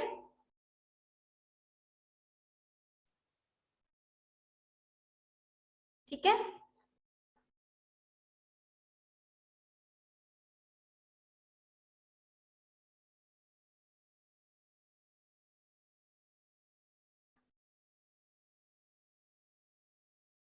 अच्छा यहाँ पे आप लोग देखो, जो केजीस वाला है वेट वाला, इसके अंदर भी ना आप गिन लेते हो कि कितने पॉइंट्स हैं इसके और इसके दरमियान में। 8, 9, 10, ये तो सही नहीं आ रहा है ना, इनके दरमियान में 4 है, 1, 2, 3, 4। ठीक है, और उन्होंने डिफरेंस 2 का दिया हुआ है, तो इसका मतलब है हर लाइन ना 0.5 kg को रिप्रेजेंट कर रही है। 0.5 मतलब 8 आएगा, फिर 8.5, फिर 9, 9.5 एंड फिर 10। ये हमारा ठीक बन रहा है स्केल। सो एक पॉइंट जो है ना वो 0.5 kg को रिप्रेजेंट कर रहा है। ये क्लियर है?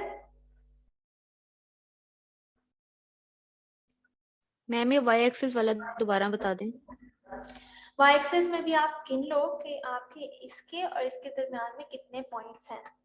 आपके यहाँ पे 4 का डिफरेंस है, ये 12, 1, 2, 3, 4, और यहाँ पे वैसे तो 2 का ही डिफरेंस लिखा हुआ है ना। ठीक है, सो हम ये डिड्यूस करते हैं कि एक जो आपकी लाइन है ना, एक ब्लॉक, वो 0.5 kg को रिप्रेजेंट कर रही है। 12, 12.5, 13, 13.5, 40। Yes ma'am. ठीक है, सो जब हम पॉइंट्स पे करेंगे तो इसकी एक लाइन के ऊपर हम प्लॉट कर सकेंगे। सो हम एज्यूम करते हैं कि जो हमारे पास चाइल्ड है ना, हमने उसकी एंथ्रोपोमेट्रिक मेजरमेंट्स ली और ये कहा कि हमारे पास ना उसकी जो उसका जो लेंथ आई ना, हाइट आई, वो आई 76 kg, सॉरी 76 सेंटीमीटर, और हमारे पास जो उसका वेट आया ना, वो आया 10 kg।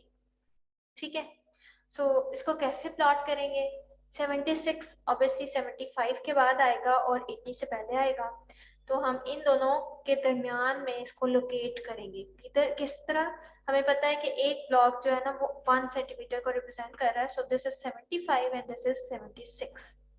77, 8, 9, 10 यानी कि 80, सो 76 इस वाली लाइन के साथ साथ जाएगा ऊपर तक। ऐसी है? जी मैम।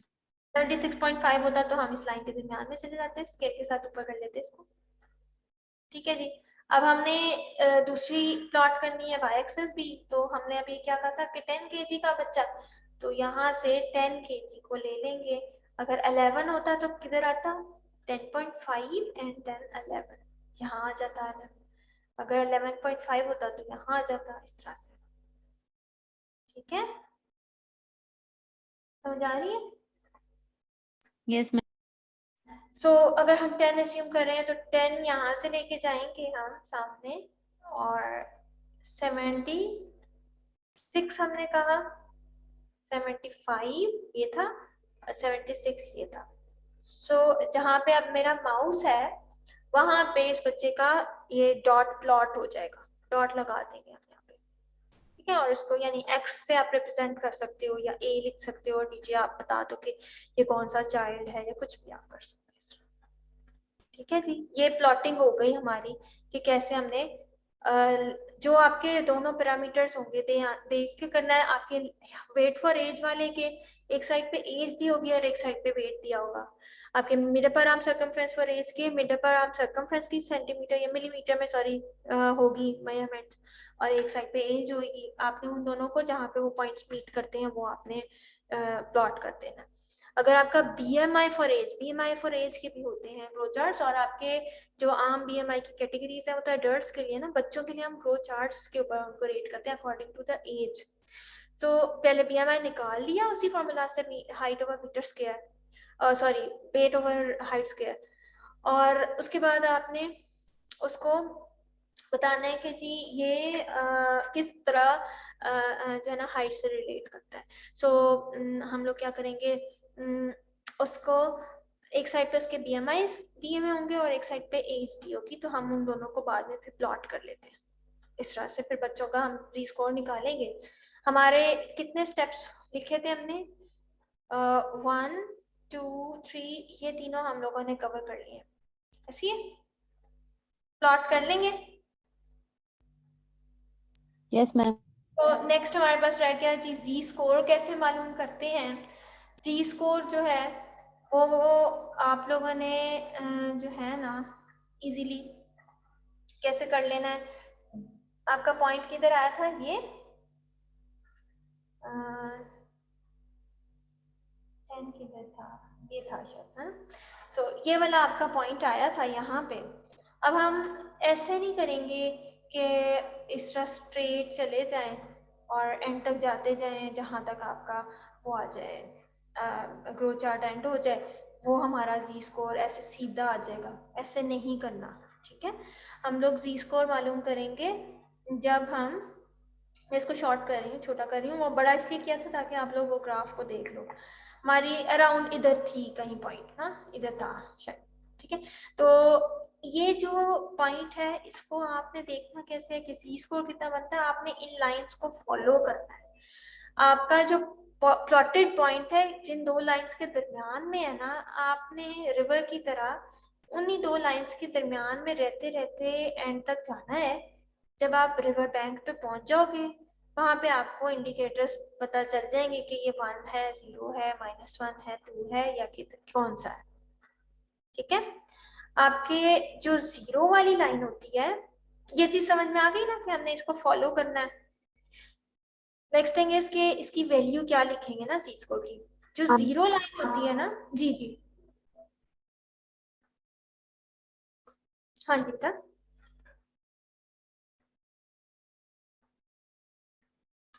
अच्छा, जो जीरो लाइन होती है ये मीडियन जी स्कोर कहलाता है। देखो, अगर मीडियन से किसी चीज का डिफरेंस ही ना हो, डेविएशन ही ना हो, तो जी स्कोर 0 आएगा। ठीक है, तो मीडियन एग्जैक्टली मीडियन जो है ना वो जी स्कोर 0 कहलाता है। और ये जो ग्रीन लाइन है वो 0 जी स्कोर के साथ आपको रिप्रेजेंट हो रही है। अगर ये कलर्ड ना भी हो ना तब भी हम डिटरमिन कर सकते हैं। ये अभी तो कलर्ड है ना चार्ट, लेकिन अगर जैसे पेपर में आपको दूंगी तो मैं कलर्ड तो नहीं कॉपीज करवाऊंगी इसकी, फिर भी हम कर सकते हैं। इसको मालूम हो, इतना मुश्किल चीज नहीं होती कि ये 1 है तो ये 1 वाली लाइन है, 2 है तो ये 2 वाली लाइन है, 3 है तो 3 वाली लाइन है। ये सारी ऑल द वे यहाँ तक जाती हैं। अब देखो, जीरो लाइन जो है ये मीडियन को रिप्रेजेंट कर रही है, और 1 वाली जो है +1 +2 +3 -1 -2 -3 ये डेविएशंस हैं from the median. Excuse me ma'am.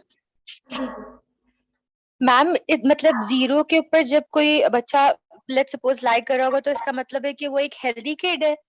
हाँ जी बिल्कुल सही है। उसकी हम इस तरह से कहेंगे कि उसका जो वेट इस केस में वेट फॉर हाइट है, वेट फॉर हाइट जो है ना वो मीडियन वैल्यू है उसकी, मतलब एवरेज है जितनी उसकी हाइट के लिए वेट होना एक चाहिए। हेल्दी वेट है उसका उसकी हाइट के अकॉर्डिंग, अगर वो 0 पे आता है।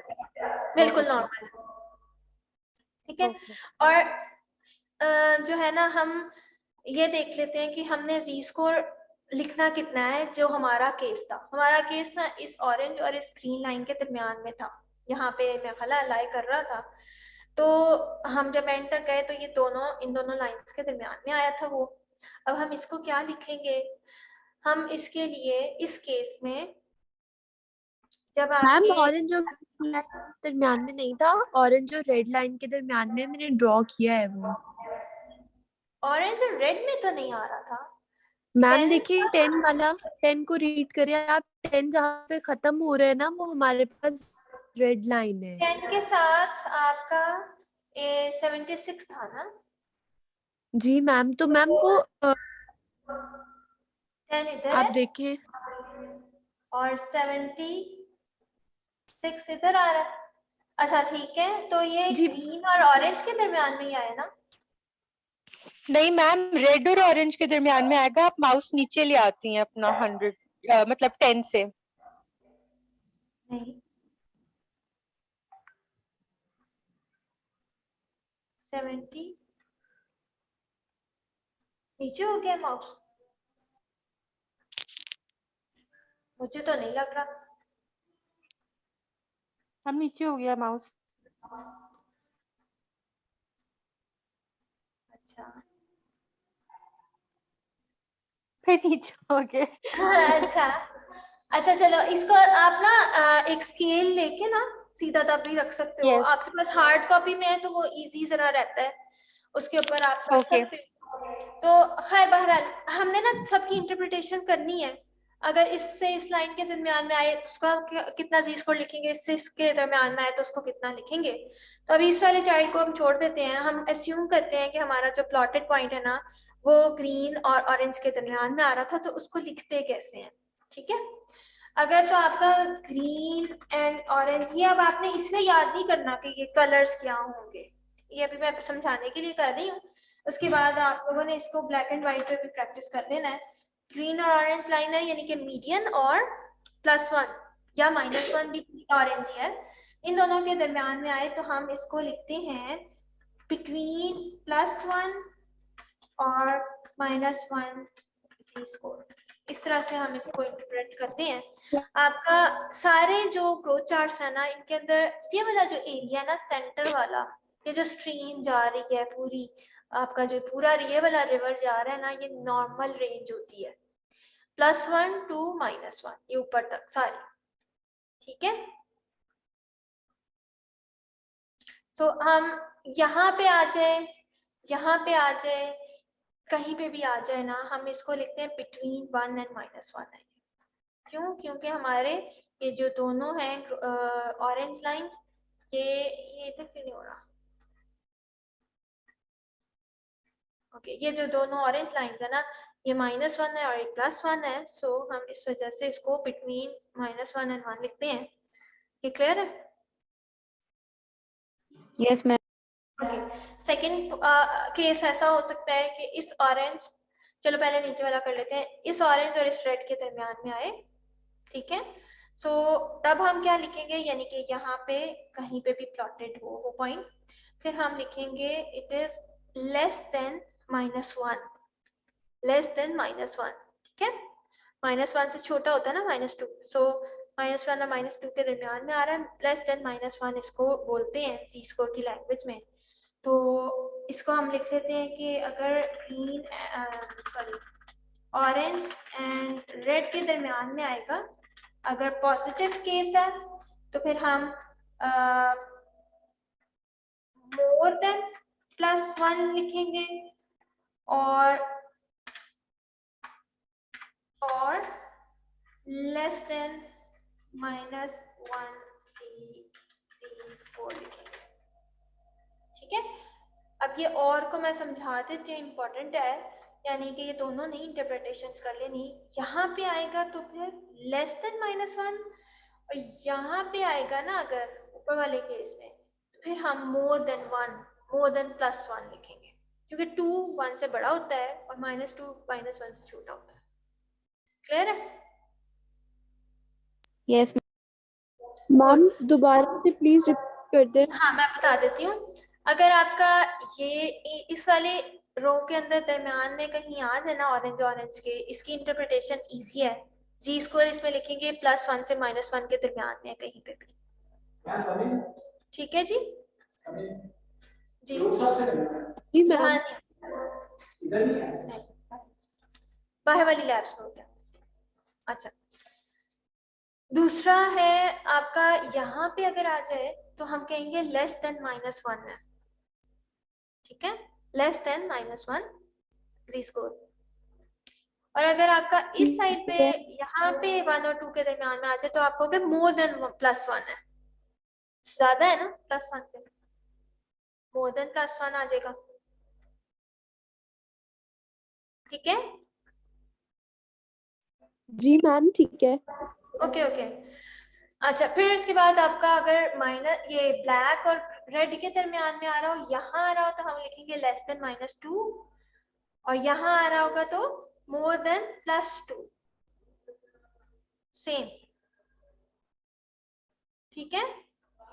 ठीक है। फिर हमारा यहाँ पे इस पूरे एरिया में कहीं पे भी आ जाए तो हम कहेंगे लेस देन -3, और अगर हमारे इस एरिया में आ जाए तो हम कहेंगे मोर देन +3, ठीक है। ये क्लियर हो जाना चाहिए। हो गया क्लियर। ओके शाबाश जी। मैम आप इसकी लेक्चर की रिकॉर्डिंग सेंड कर देंगी? जी जी बिल्कुल कर दो। जी मैम, एक दफा दोबारा देख लेंगे, सब कुछ बहुत कंफ्यूज हो रहा है। ठीक है, मैं आपको रिकॉर्डिंग तो मैंने अपलोड करनी है, अगर आपको कुछ कंफ्यूजिंग लग रहा है तो पूछ लो ना, आज तो शटल का भी प्रॉब्लम नहीं ठीक है मैम। है, आप कुछ पूछ लो अगर पूछना है तो, मैंने फिर नेक्स्ट पॉइंट बताना है आपको। नहीं मैम, आ रही है अभी समझ फिलहाल, लेकिन वो फिर आप बाद में एक दफा रिपीट करोगे ना, नई चीज आना, एक दफा दोबारा सुन लेना, और जी अगर मैम। वैसे भी कहीं कंफ्यूजन है तो पूछ लेना, बाद में पूछ लेना। अच्छा ये देखो मैम मिक्स हो रहा है सब। मिक्स हो गया है क्या? यहाँ पे आपका आएगा तो मोर देन +2, यहाँ पे आएगा मोर देन +3, यहाँ पे आएगा मोर देन 1, इन दोनों के दरम्यान में आएगा +1 to -1, बिटवीन +1 एंड -1, यहाँ पे आएगा लेस देन -1, यहाँ पे आएगा लेस देन -2, यहाँ पे आएगा लेस देन -3। मैम हमारा जो जी स्कोर का प्लॉट होता है वो वैसे होता है इतना ही है क्या 3 से एक्सपेंडेड भी होता है? 3 बस होता है। ठीक है। 3 जी स्कोर, आप कहते हो कि 3 डिविएशंस के बाद जो है ना आपकी पॉपुलेशन 98% तक कवर हो जाती है, इस वजह से 3 से अबव डेविएशंस देने की जरूरत नहीं होती। ठीक है। सो ये जो आपकी है ना केस, अब एक चीज तो हो गई कि हमारे इन दोनों लाइनों के दरमियान में कोई प्लॉट आ जाए तो फिर हम इस तरह से उसको जी स्कोर ऐसे रिपोर्ट करेंगे। ठीक है, अभी हमने इंटरप्रिटेशन नहीं की कि -3 से बिलो आए तो उसका मतलब क्या है, वेस्टेड है या नहीं। ठीक है, ये नहीं अभी हमने किया, वो हमारा 5th पॉइंट है। अभी हम यही देख रहे हैं कि जी स्कोर लिखना क्या है। ये तो हो गया कि इनके दरमियान में आ रहा है। अब अगर ऐसा हो कभी फॉर इंस्टेंस कोई पॉइंट हमारा बिल्कुल एग्जैक्टली किसी लाइन के ऊपर आ जाए, फिर हम क्या करेंगे? जैसे राउंड ऑफ करते हुए नहीं कहते हो कि 15.6 को हम राउंड ऑफ करेंगे, चलो 16 बन जाएगा, 15.7 होगा तो 16 बन जाएगा, 15.8 होगा तो 16 बन जाएगा। अगर हम 15.3 को राउंड ऑफ करना चाहें तो बैकवर्ड्स चले जाएंगे 15 पे। लेकिन अगर एग्जैक्टली 15.5 मिडिल वैल्यू आ जाती है, फिर हम कहाँ जाएंगे, कि अपवर्ड जाएंगे कि डाउनवर्ड जाएंगे? ये कंफ्यूजिंग स्टेट आ जाती है ना। इसी तरह हम जब कह रहे हैं कि ये जो पॉइंट है ये लेस देन -1 है, तो एग्जैक्टली -1 की लाइन क्या होगी या एग्जैक्टली -2 की लाइन क्या होगी? -1 और -2 वही नहीं होंगी। नहीं नहीं, उसका एक रूल है। जिन्होंने ये बनाया ना, ठीक है, क्रो चार्ट जब बच्चों ने बनाया ना, उन्होंने इंटरप्रिटेशन इसकी बताई हुई है एग्जैक्टली कि कैसे करनी है। तो उन्होंने बताया कि जब आपका एग्जैक्टली किसी लाइन के ऊपर आ जाता है ना, आपने क्या करना है, उसको लेस स्क्वायर कैटेगरी के अंदर इन्वॉल्व कर लेना है। ठीक है, लेस स्क्वायर कैटेगरी मतलब यानी नॉर्मल के करीब वाली। अगर आपका -2 वाली लाइन के ऊपर आ रहा है ना, तो आप उसको लेस देन -2 वाले के अंदर कंसिडर नहीं करोगे, आप उसको लेस देन -1 लिखोगे। इन लाइन इंक्लूडेड आपका ये वाला पार्ट कंप्लीट हो रहा है, ये रेड लाइन इसके अंदर इंक्लूड हो रही है। मतलब -1 लेस देन -1 का मतलब है कि ये लाइन के ऊपर भी आ रहा हो ना अगर रेड वाली, तो फिर भी वो -1 लेस देन -1 ही लिखेंगे हम। मैम हम अगर एक स्टेप ऊपर चले जाएंगे फिर। जी जी, अगर -3 के ये बिल्कुल ऐसे ही है, एग्जैक्ट आएगा ये ऐसे तो ये कहना -2। शाबाश, ये ऐसे ये कहना कि अगर आप 15.5 को 15 कंसिडर करोगे। ठीक है, राउंड ऑफ करते हुए। Okay ma'am. हाँ, आप बताओ, आप क्या कह रहे थे? मैम मैं कह रही थी कि जैसे अगर -3 के ऊपर आए बिल्कुल हाँ, एग्जैक्ट, फिर तो हम फिर उसको हम -2 कहेंगे लेस करेंगे। देन -2। ठीक है मैम। ठीक है, और अगर हमारा -1 की लाइन के ऊपर ऑरेंज लाइन के ऊपर आ जाए, ऑरेंज लाइन ट्रेन पे होती है ना, ऑरेंज लाइन के ऊपर आ जाए, तो फिर क्या होगा कि हम कहेंगे कि इट इज, 0 इसको हम इस नॉर्मल है। वाले के अंदर ही कंसिडर करेंगे। हाँ, बिटवीन 1 एंड -1 वाला ही लेते हैं फिर। ठीक है, मैम क्यों मैम, हम बिटवीन 0 एंड 1 भी तो रख सकते थे। हाँ, लेकिन हम लोगों ने पहली बात की थी कि जब ये दोनों ऑरेंज लाइंस के दरमियान में या ग्रीन से ऑरेंज या इधर से ग्रीन से ऑरेंज जा रहा है, तो हमने इसको कैसे लिखना है, हमने इसको ऐसे लिखना है। ठीक है, इवन अगर ये आपका रिपीट कर दीजिएगा दोबारा। ग्रीन वाली लाइन के ऊपर भी आ जाता है ना, तो हम इसको बिटवीन 1 एंड -1 ही लिखते हैं। ये पूरा जो रेंज ऑफ वैल्यूज है ये नॉर्मल कंसिडर होता है। ठीक है, रिपीट क्या कर दूं बेटा, एग्जैक्ट लाइन वाला? यस मैम, एग्जैक्ट लाइन वाला। ओके, एग्जैक्ट लाइन अब हम ऊपर वाला देख लेते हैं। एग्जैक्ट अगर लाइन के ऊपर आता है ना, तो WHO की इंटरप्रिटेशन के मुताबिक हम लेस सवेयर कैटेगरी के अंदर उसको फॉल करवाते हैं, मतलब नॉर्मल के करीब करीब। अगर आपका 2 की लाइन के ऊपर आ रहा है ना, इस रेड लाइन के ऊपर प्लॉट हो गया है, यानी उसका वेट इतना था और हाइट इतनी थी कि इधर आ गया पॉइंट, तो हम क्या करेंगे, उसको हम कहेंगे कि इट इज, मतलब इसको मोर देन 2, ये वाला पाथ उसके लिए सिलेक्ट नहीं होगा, ये वाला सिलेक्ट होगा, मोर देन 1। ठीक है, इसको लेस स्क्वायर वाले में, इस वाले पॉइंट, इस वाले लाइन के ऊपर अगर कोई आ जाएगा 3 वाली लाइन पे, तो हम उसको कहेंगे कि it is not more than 3, it is more then 2, ये वाला। ठीक है, लाइन के ऊपर अगर आ जाए तो हम उसको लेस सवेयर कैटेगरी के साथ मिला देते हैं, नॉर्मल के करीब तर कैटेगरी के साथ मिला देते हैं। अगर आपका -2 के ऊपर आ जाए तो हम उसको क्या कहेंगे, लेस देन -2 और लेस देन -3। और लेस देन -1 क्या कहेंगे? -2 की लाइन के ऊपर आने वाले को क्या कहेंगे? मैम माइनस -2 की नहीं नहीं। मैम, हम कहेंगे लेस देन -1। -1, शाबाश, लेस देन -1 पीछे वाली कैटेगरी के साथ आपने उसको मिलाना है। लेस देन -1 अभी हमने किया कि ये वाली सारी लाइन लेस देन -1 है। सो अगर एग्जैक्टली इस लाइन पे भी आ जाता है तो इसको भी इसी के साथ मिला देना है। अगर इस वाली लाइन के ऊपर आ जाता है इसको हम इस वाली लाइन इसके पाथ के साथ मिला देंगे, -2 लेस देन -2। ठीक है, ये सारी चीजें जो है ना आपके उसमें लिखी हुई हैं, आगे इंटरप्रिटेशन इस स्लाइड शो के अंदर लिखी हुई है कि अगर एग्जैक्टली उस लाइन के ऊपर आ जाता है it is considered in less fair category, जो हम पिछले 10 मिनट से ये बात कर रहे हैं, जो इधर थोड़ी सी लिखी हुई है। ये समझ आ गई है? यस मैम, आ गई अब। चलो शाबाश। अब जो हमारे पास एक लास्ट पॉइंट रह गया है वो है इसकी इंटरप्रिटेशन, जो हम 1 मिनट में कवर कर लेते हैं, फिर उसके बाद मैं अटेंडेंस लेती हूँ आपकी। क्या, चलो मैं तो जूम से ही ले लूंगी फिर आप लोगों की अटेंडेंस। इंटरप्रेट करना है सी स्कोर को। अब हमें पता चल गया कि -2 कब लिखते हैं, -1 कब लिखते हैं, -3 कब लिखते हैं, हर चीज हमें पता है, प्लस में भी पता है। इसको इंटरप्रिटेशन क्या करनी है, मतलब कि इस सारे किस्से का क्रक्स क्या निकलेगा, हम उसको वेस्टेड बोलेंगे कि नहीं बोलेंगे, हम उसको स्फेयरली वेस्टेड बोलेंगे या नहीं बोलेंगे। तो हम चूंकि वेट फॉर हाइट वाले उसकी बात कर रहे थे ना, सो हम इंटरप्रिटेशन इसी की देख लेते हैं फिलहाल पहले।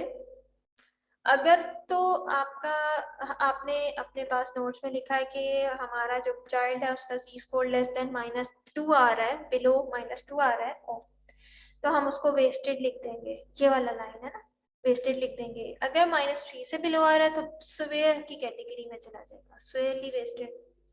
अगर बिलो -1 है, ये ग्रे है, ये ना नॉर्मल एरिया कहलाता है, मीडियन भी नॉर्मल एरिया। अबव 1 वाले का ना इसके अंदर +1 से अबव जब चली जाती है कि 1 और 2 के दरमियान में है, तो हम क्या कहते हैं, पॉसिबल रिस्क ऑफ ओवरवेट है। फिर अगर 2 से अबव चला जाएगा फिर ओवरवेट को मतलब हो गया है वो ओवरवेट, और फिर अगर उससे भी ज्यादा चला जाता है 3 से अबव, तो मतलब बड़ी जो जगह है खाली वहां पे अगर प्लॉट होता है तो वो ओबीस की कैटेगरी में आता है। ये एक चीज इंपॉर्टेंट है कि वेस्टिंग वाला जो पैरामीटर है ये ओबेसिटी एंड ओवरवेट को मेजर करता है बच्चों के अंदर। अंडरवेट वाला जो पैरामीटर है ना, ये इसके अगेंस्ट आप देखो कि ओवर जो अबव वाले हैं ना जी स्कोर, इनके साथ ओवरवेट ओबीस नहीं लिखा हुआ, वेस्टिंग वालों में लिखा हुआ। ये आप लोगों ने याद रखना है कि अगर हमारे पास ये टर्मिनोलॉजी आए कि ओवरवेट, तो हमें पता होना चाहिए कि या तो इन्होंने वेट फॉर हाइट का पैरामीटर यूज किया होगा या बीएमआई फॉर एज का यूज किया होगा। वेट फॉर एज को हम ओवरवेट नहीं कहते, ठीक है। ये टर्मिनोलॉजी इसी तरह होनी चाहिए, यानी कि अगर हमारे बच्चे का जो प्लॉटेड ग्राफ है वेट फॉर हाइट का जो भी हम कर रहे थे, वो आप कह रहे हो कि कौन सी लाइंस के दरमियान में आ रहा था जो हमने अस्यूम किया था, इन दोनों में हाल ऑरेंज और रेड वाले के दरमियान में आप कह रहे हो, यानी कि इसको क्या लिखेंगे, जी इसको मोर देन 1 +1 ऐसे ही लिखेंगे ना। तो इस वाले केस में हम इसको कहेंगे कि रिस्क ऑफ ओवरवेट है, ये हमारी इंटरप्रिटेशन होगी। हम लोगों ने ये देख के यहाँ से कि ये हमारा कौन सा इंडिकेटर यूज हो रहा है उसके हिसाब से हमने ये टर्मिनोलॉजी पिक करनी है यहाँ से, ठीक है। अगर हम ये वाला ग्रो चार्ट यूज कर रहे होते तो इसमें से देख लेते, अगर ये वाला कर रहे होते इसमें से देख लेते। अब ये जो ये तो हमारा ये चीज कंप्लीट हो गई है, ग्रो चार्ट 5 पॉइंट आप लोग कवर कर रहे हैं, मेरे साथ फॉलो कर रहे हैं। मैम एक बात की समझ नहीं आई है। हाँ जी, हाँ जी मैम, जब हम बात करते हैं वेट फॉर हाइट की, जैसे जिसका भी हमने ग्रोथ चार्ट प्लॉट किया मैम, उसके अंदर हम ओबेसिटी की टर्म यूज करते हैं, लेकिन जब हम करते हैं वेट फॉर एज करते हैं या लेंथ फॉर एज करते हैं, तो फिर उसमें हम जो जिसका जी स्कोर लाइक 1 से ऊपर जाएगा, फिर उसको हम क्या कहते हैं? मैं बताती हूँ आपको, वो हम डिस्कस करते हैं। पहले आप ये बताओ कि वेट फॉर लेंथ जो वेस्टिंग वाला मेजर है उसका अबव एंड बिलो आप लोग कर लोगे? उसको इंटरप्रिटेशन की टर्मिनोलॉजी मैम। यूज कर लोगे ना? ठीक है। यस और मैम। BMI फॉर एज के भी जब प्लॉट किए जाते हैं ना, उनका भी सेम है, सेम टू सेम है दोनों का। ठीक है, ये दोनों तो इजी है। अब हम आ जाते हैं इसके ऊपर, और आपका क्वेश्चन वैलिड है कि हम यहाँ तो लिखा ही नहीं हुआ ना कि अब वाले में क्या है, इन्होंने नोट्स पढ़ने को कहा हुआ है, तो हम अभी वो नोट भी अगली स्लाइड पे वो देख लेते हैं। पहले आप बिलो वाले का देख लो। बिलो -2 अगर लेंथ वाला है, हाइट मतलब हाइट फॉर एज है, तो वो स्टंटेड कहलाएगा, और अगर स्वेयर चला गया है, ज्यादा नीचे चला गया, तो वो स्वेयरली स्टंटेड आ जाएगा। Same is the case with weight for age, वो अंडरवेट आ जाएगा और स्वेयरली अंडरवेट आ जाएगा, सेम। ठीक है। अब अबव वालों के अंदर क्या चीज आ जाती है, ये जो सारा ग्रे एरिया ना, ये नॉर्मल कहलाता है। सो एक तो बात डेफिनेट है कि वेट फॉर एज अगर मीडियन लाइन यानी कि -1 और 1 के दरमियान में है ना, तो वो भी नॉर्मल कहलाता है, और लेंथ फॉर एज भी यानी हाइट फॉर एज भी अगर इस पॉइंट्स के दरमियान में है तो वो भी नॉर्मल है। ठीक है। अगर अबव 1 आ जाती है ना लेंथ, और इवन अबव 2 आ जाती है लेंथ फॉर एज, ये भी नॉर्मल कंसिडर होती है। हर एक की डिफरेंट इंटरप्रिटेशंस है। ठीक है। हम लोगों ने अभी फिलहाल इतनी याद करने की जरूरत नहीं है, अगर आप लोग कर लो तो अच्छी बात है, वरना कम से कम इतना जरूर होना चाहिए कि आप करेक्ट प्लॉटिंग कर सको और उसके बाद चीज को सही डिटरमिन कर सको, और फिर अगर आपको ये चार्ट दिया जाए तो इसमें से करेक्ट इंटरप्रिटेशन उसकी कर सकें विद करेक्ट टर्मिनोलॉजीज। ठीक है। अगर हम लेंथ फॉर एज की बात करें, अबव 2 यानी 2 से अबव 3 और 2 के दरमियान वाली जो लाइन है उस तक नॉर्मल ही है। लेकिन अगर बहुत ही ज्यादा लंबी हाइट होती है ना, तो फिर उन्होंने कहा कि नोट 1 देख लें जाके इस बच्चे के लिए। अब नोट 1 के अंदर क्या लिखा हुआ है, उन्होंने कहा है कि जो एक्सेसिव टॉलरेंस होती है, हाइट की बात हो रही है ना, वो ना इससे रिलेटेड नहीं होती ज्यादातर न्यूट्रिशनल डेफिशिएंसीज या एक्सेसेस से, मतलब एक्सेस की बात हो रही है ना, वो कुछ ना कुछ एंडोक्राइन सिस्टम में प्रॉब्लम होगी, हार्मोनल प्रॉब्लम्स होती हैं, जिसकी वजह से ज़्यादा लंबी हाइट होती है। ज़्यादा लंबी हाइट होना इस चीज़ का इंडिकेटर नहीं है कि उस बच्चे ने ज़्यादा पीडियाश्योर पी लिया।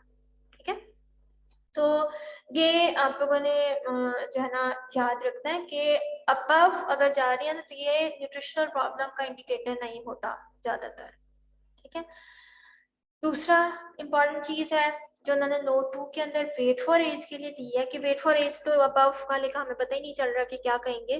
उन्होंने कहा है कि नोट 2 में कि ना वेट फॉर एज अगर आपकी ज़्यादा आ जाती है ना, तो हम डायरेक्टली उससे ये नहीं कह सकते कि ओवरवेट है या ओबीस है। उसके लिए ना ज़्यादा अच्छा पैरामीटर वेट फॉर हाइट और यानी वेस्टिंग वाला वेट फॉर हाइट और BMI वाला, वो दोनों ज़्यादा बेहतर इंडिकेटर है। तो बेटर ये है कि आप वो डिटरमिन कर लें। नोट 2 के अंदर ये लिखा हुआ है। ठीक है। It is the person, the बच्चा जो भी हम चाइल्ड की बात कर रहे हैं ना, वो एट रिस्क है किसी प्रॉब्लम के, लेकिन उसकी बेटर डिटर्मिनेशन हम इनके थ्रू कर सकते हैं।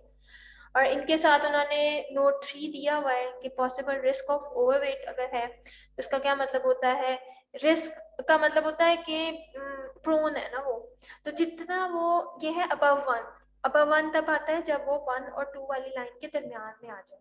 तो जितना वो 1 के करीब होगा उतना ही रिस्क कम होगा, जितना वो 2 की लाइन के करीब करीब होता जाएगा, कहेंगे तो उसको अबव 1 नहीं, लेकिन फिर भी उसकी जो रिस्क है वो इंक्रीज होगा यानी ओवरवेट होने का। और यहाँ पे अगर आ जाता है इससे अबव, तो फिर ओवरवेट डेफिनेटली, और इससे अबव ओबीस डेफिनेटली। ठीक है। फिर नोट 4 के अंदर लिखा हुआ है कि इट इज पॉसिबल, ये मैंने आपको पहले शुरू में बात बताई है कि it is possible for a stunted और severely stunted child to become overweight। ये आप लोगों को याद आई बात, अभी मैंने बताई थी शुरू में लेक्चर में, कोई घंटे पहले। ठीक है। अगर किसी बच्चे की हाइट स्टंटिंग की वजह से छोटी है, तो हो सकता है कि उसका करंट वेट भी कम हो। वैसे तो नॉर्मली एज के हिसाब से, आम बच्चों के हिसाब से उसका वेट भी कम होगा क्योंकि वो क्रॉनिकली मेलनरिश्ड है, लेकिन हमारा वेट फॉर हाइट इस चीज को डिटरमिन नहीं कर सकता, क्योंकि उसकी छोटी हाइट के हिसाब से उसका कम वेट भी नॉर्मल कंसिडर हो जाएगा या ओवरवेट भी बना सकता है। ठीक है। फोर्थ वाला पॉइंट मैंने आपको ऑलरेडी बताया था, और फिफ्थ वाले पॉइंट में बताया हुआ है कि इस चीज को ना स्वेयरली अंडरवेट को कहीं और किसी और उन्होंने मॉड्यूल की बात की हुई है कि उसके अंदर जो है ना वेरी लो वेट भी बोलते हैं। टर्मिनोलॉजी की बात है कि इसकी बजाय वेरी लो वेट की टर्मिनोलॉजी भी इस्तेमाल होती है। स्वेयरली अंडरवेट की जगह वेरी लो वेट भी यूज करते हैं वो लोग, लेकिन हम फिलहाल इसी से कर लेते हैं क्योंकि हमने याद कर लिया ना कि वेट फॉर एज अंडरवेट का, सो अगर लेस देन -3 आ जाएगा तो स्वेयरली, या लेस देन -3 कैसे आएगा यहाँ पे, लेस देन -2 कैसे आएगा यहाँ पे, -1 यहाँ पे, इस तरह से हम इसको डिस्क्राइब कर सकते हैं। तो ये 5 पॉइंट्स जो है ना, ये आप लोगों की की है इसको यूज करने की। पहले आपने चार्ट सही सिलेक्ट करना है, एक्स और वाई एक्सिस के आपने रेफरेंस वो देख लेना कितने कितने डिफरेंस से आ रहा है ना, कितने केजीज का डिफरेंस है, कितने सेंटीमीटर का डिफरेंस है, एज के हिसाब से ईयर्स मंथ्स में आ जाता है। फिर प्लॉट करना है, फिर जी स्कोर डिटरमिन करना है, फिर बताना है कि जी स्कोर का मतलब क्या है। अगर इस केस में हम चाइल्ड के जी स्कोर को इंटरप्रेट करेंगे तो हम कहेंगे कि the z score of the child is more than +1, so he और ही मतलब ऑब्वियसली बॉयज का है, तो he is at risk of being overweight. ठीक है, इस तरह से हम इसको कंप्लीट लाइन के अंदर इंटरप्रेट कर देते हैं। और फिर ज़्यादा पॉपुलेशन का ले रहे हो तो हम फिर बता देंगे कि कितने % ऑफ द पॉपुलेशन हमारी -1 के अंदर आई है, कितनी पॉपुलेशन लेस देन -2 आई है, कितनी पॉपुलेशन -3 बिलो -3 आई है। फिर हम स्वेयरली, वेस्टेड, नॉर्मल, ओवरवेट, ओबीस, इस तरह से कैटेगराइज करके फिर हम चार्ट बना सकते हैं कि कितने % पॉपुलेशन में क्या चीज़ प्रेवलेंट है और सबसे ज़्यादा प्रेवलेंस किस चीज़ की थी, इस तरह से। This was all. अब ये सम रिफ्लेक्शन वाली चीज़ आप लोग पढ़ लीजिएगा, इसमें मेरा ख्याल हम लोगों ने कोई चीज़ छोड़ी है।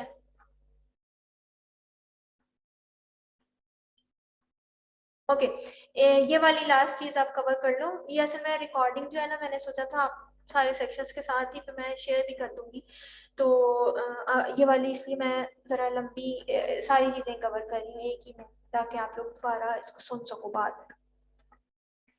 के ग्रोथ ट्रेंड्स अगर हम मालूम, बस ये लास्ट चीज़, इसके बाद हम इसको बंद कर रहे हैं। ग्रोथ ट्रेंड्स के अंदर जब हम लॉन्गिट्यूडनल एक ही बच्चे की बार बार हम कर रहे हैं ना मेजरमेंट्स, तो ग्रोथ ट्रेंड के अंदर प्रॉब्लम कम हम देखते हैं। हम ये कब कहते हैं कि इस बच्चे की ग्रोथ प्रॉब्लमेटिक चल रही है, ठीक नहीं चल रही, या तो ऐसा हो कि आपकी ग्रोथ लाइन, बच्चे की ग्रोथ लाइन उसकी जी स्कोर लाइन से क्रॉस करे। इसका मतलब क्या है, इसको हम इसमें से देख लेते हैं। ये आपकी ग्रोथ लाइन चल रही है, ठीक है, और अगर एक बच्चे का इवन अगर वो नॉर्मल वाले रिवर के अंदर भी है, ऑरेंज लाइंस के अंदर भी है, लेकिन अगर वो एक चीज को क्रॉस करती है, यानी कि ये वाली लाइन को क्रॉस करके ऊपर चली गई है फॉर एग्जांपल, ठीक है, या क्रॉस करके नीचे आ गई है फॉर एग्जांपल, तो इसका मतलब है उसका वेट नॉर्मली ग्रो नहीं किया, या तो वो एक्सेसिवली ग्रो कर गया, ज्यादा हो गया, या एक्सेसिवली डिक्लाइन हुआ। ठीक है, ये इंडिकेटर होता है कि over a period of time उस बच्चे की ग्रोथ के अंदर कोई प्रॉब्लम आई है, या तो वो बीमार हुआ, या मतलब वेट का इंडिकेटर है तो वो बीमार हो सकता है, या ओवर अगर ऊपर चली गई तो इसका मतलब है उसका कोई डाइटरी हैबिट्स या फिजिकल एक्टिविटी या कुछ ऐसा हुआ है जिसकी वजह से एकदम गेन हुआ वेट। ठीक है, वरना आमतौर पे ये नॉर्मल पैटर्न से ग्रो करना चाहिए था, आपका इसी रेंज के अंदर अंदर रहना चाहिए था, जिस लाइन को वो फॉलो कर रहा था उसके साथ साथ ही चलता तो वो नॉर्मल कंसिडर होता। दूसरे वाले का मतलब है शार्प इंक्लाइन और डिक्लाइन, मतलब कि एकदम ऊपर या नीचे आया है। एक तो ये कि क्रॉस किया आहिस्ता आहिस्ता लाइन को, दूसरा ये है कि डिक्लाइन या इंक्रीज हुआ एकदम, उस वो भी शार्प यानी कि एक्यूट फेज को इंडिकेट करता है कि एपिसोड कोई ऐसी आई है जिसकी वजह से इंक्लाइन या डिक्लाइन हुआ, वो भी ग्रोथ ट्रेंड के अंदर प्रॉब्लम है। फिर तीसरी जो प्रॉब्लम है ना वो ये है कि अगर स्टेगनेंट रहे बच्चे की ग्रोथ, यहाँ पे इतनी हाइट तो हो गई थी, वेट फॉर एज हाइट तो हो गया था, फिर उसके बाद ना उसका सीधा रहना शुरू हो गया मोर और लेस, यानी बहुत हल्का सा इंक्लाइन जा रहा है या स्ट्रेट जा रहा है। तो हम अगर स्ट्रेट जा रहा है 2 विजिट्स के दौरान, मतलब एक दफा आया बच्चा, उसका स्ट्रेट, उसका लाइन जो है ना ऊपर नहीं गई, नॉर्मल पाथ को नहीं फॉलो किया, ऐसे ही रही सीधी, फिर दूसरी दफा आया फिर और सीधी ही रही, तो फिर हम प्रिडिक्ट कर सकते हैं कि अगर इसकी सीधी रहती रही तो ये तो अंडर यानी फेयरली अंडर नरिश में चला जाएगा ना, यानी यहाँ पे फिर लाई करना शुरू हो जाएगा आने वाले मंथ्स में या जिस तरह, तो फिर हम उसी वक्त इसको पकड़ने के लिए कहते हैं कि ये जो है ना ग्रोथ ट्रेंड प्रॉब्लमेटिक है, इसको यहाँ पे ही रिजॉल्व करना चाहिए। ठीक है, सो दिस वाज ऑल। अब आप लोगों के लिए मैंने एक हैंड आउट भी किया हुआ है अपलोड, वो आप लोग देख लेना। और बाकी ये आप लोग इसको प्रिंट करके आप अपने से भी प्लॉट करके देखो, और WHO की वेबसाइट को भी जरा देखो खोल के, तो उसमें भी मजे मजे की चीजें आप लोगों को मिलेंगी। तो ये आप लोग कर लीजिएगा। अब हम अटेंडेंस कर लेते हैं, ठीक है।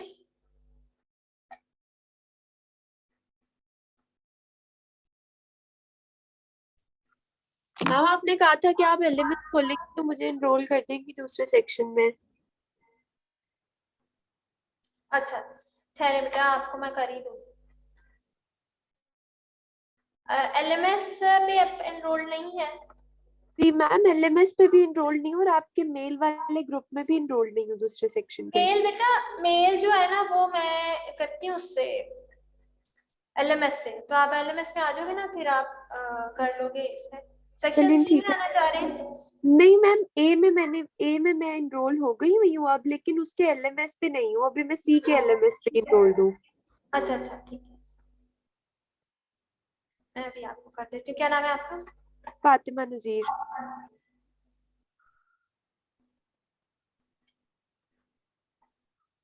आप है ना वो वाला रिमूव कर दीजिएगा अपने में से। जी नज़ीर? ठीक है ma'am. Nazir NZIR ma'am, first वाला। 058? जी मैम जी। Yes ma'am. ठीक है, आगे जी आप। मैम ठीक है। और मैम आप पोर्टल पे मेरी ना इस वाले सेक्शन की अटेंडेंस शो हो रही है, नए वाले सेक्शन की अटेंडेंस नहीं शो हो रही है, तो वो खुद ही ठीक हो जाएगा? मैं देख लेती हूँ आप किस वाले सेक्शन में हो। ठीक है। आप में से जो लीव करना चाहता है वो कर ले।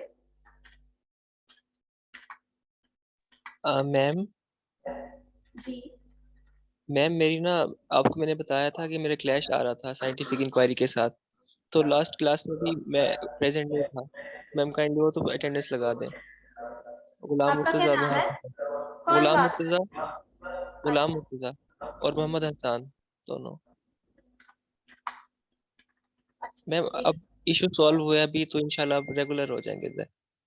अच्छा एक मिनट। 4G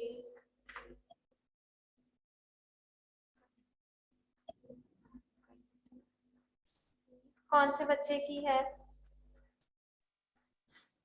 मैम मेरी भी है, अनीसा जब्बार। गुलाम मुर्तजा जब्बार और मैम मेरी अटेंडेंस मोहम्मद मार्क नहीं हसन। हुई थी, मैं मतलब एब्सेंट लगी हुई है, काइंडली उसको ठीक कर दें। कौन है ये? अनुषा मैम। मोहम्मद बेटा आप लोगों के ऊपर अब है कि आप लोग गलत ना बता रहे हो। जी मैम, मोहम्मद हसन की भी लगा दें ma'am. Mohammad Hasan? Hasan ji ma'am. Thank you ma'am. ठीक है। अच्छा वो जो बच्चा था जिसने अभी एनरोलमेंट करवाई है वो क्या नाम था आपका? मैम फातिमा नजीर। देखिए यहाँ इस सेक्शन में भी मैं नहीं ना शो रही हूँ, लेकिन मेरे पोर्टल पे इसी सेक्शन की अटेंडेंस आ रही है। इनरोल्ड में दूसरे में हूँ, अटेंडेंस इसकी आ रही है। नहीं इसमें अब आप नहीं आ रही, मैं अभी आपको जी दिखाती जी मैम। हूँ। बाकी बच्चे अगर जाना चाहते हैं ना तो आप लोग चले जाओ, मैं LMS की वो शीट से ही लगाऊंगी आपके। ए में थे आप पहले? जी मैम, A में हूँ अभी मैं। तो ये क्लास तो C की हो रही थी। लेकिन मैंने एक ही क्लास नहीं ना कर ली थी, तो मेरा लेक्चर मिस हो जाता, इसलिए फिर मैंने अभी ये क्लास ली है। अच्छा ठीक है। आपका अब क्या यहाँ से आपका फातिमा नजीर। आपकी नहीं शो हो रही है अटेंडेंस, देख लो। जी मैम, लेकिन अब देखिए ना, अब मैं पोर्टल खोलती हूँ तो पुराने सेक्शन वाली ही अटेंडेंस वहाँ पे शो आपके पास शायद। हो जाएगी अपडेट। अब ये तो जब यूज होगा तो ये वाली होगी ना। ठीक है मेरे ठीक पास है जो है इसमें तो नहीं है ठीक है। आपका। चलिए ठीक है ma'am. Okay ma'am, ma'am thank you. मेरा भी ये सेम इशू था। आपका क्या नाम है? मेरा सेक्शन C में अनीसा नाम है मेरा। अच्छा आपकी भी देख लेते हैं मसला। क्या नाम है भाई? अनीसा जब्बार। अच्छा बच्चों एक इम्पोर्टेंट चीज मैं बताना भूल गई कि आपका ये वाला पहले वाली yes class ma'am, yes ma'am, ये यहाँ पे डॉट शो हो रहे हैं ना, लेकिन पोर्टल पे मुझे एब्सेंट शो हो रही है। नहीं कोई बात नहीं, ये आपका ये वाला कंसिडर होना, ठीक है। चलें ठीक है, थैंक यू मैम। अच्छा बच्चों, ये है कि अब अच्छा हो गया कि ये ऑनलाइन का एक हमें फायदा हो जाएगा कि हम मेकअप क्लासेस अरेंज कर लेंगे, उसके लिए हमें रूम वगैरह कोई नहीं चाहिए होगा। सो नेक्स्ट जो ट्यूसडे है ना, उसको हम 4th स्लॉट में मेकअप क्लास करेंगे इंशाल्लाह, ठीक है। मैं आप लोगों को LMS पे अपलोड भी कर दूंगी और लिंक यही वाला यूज करेंगे हम, और उसमें हम कवर अप कर लेंगे अपने पुराने लेक्चर्स को, ठीक है।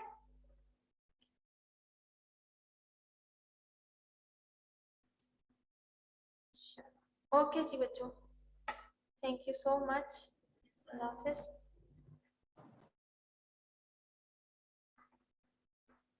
ओके जी।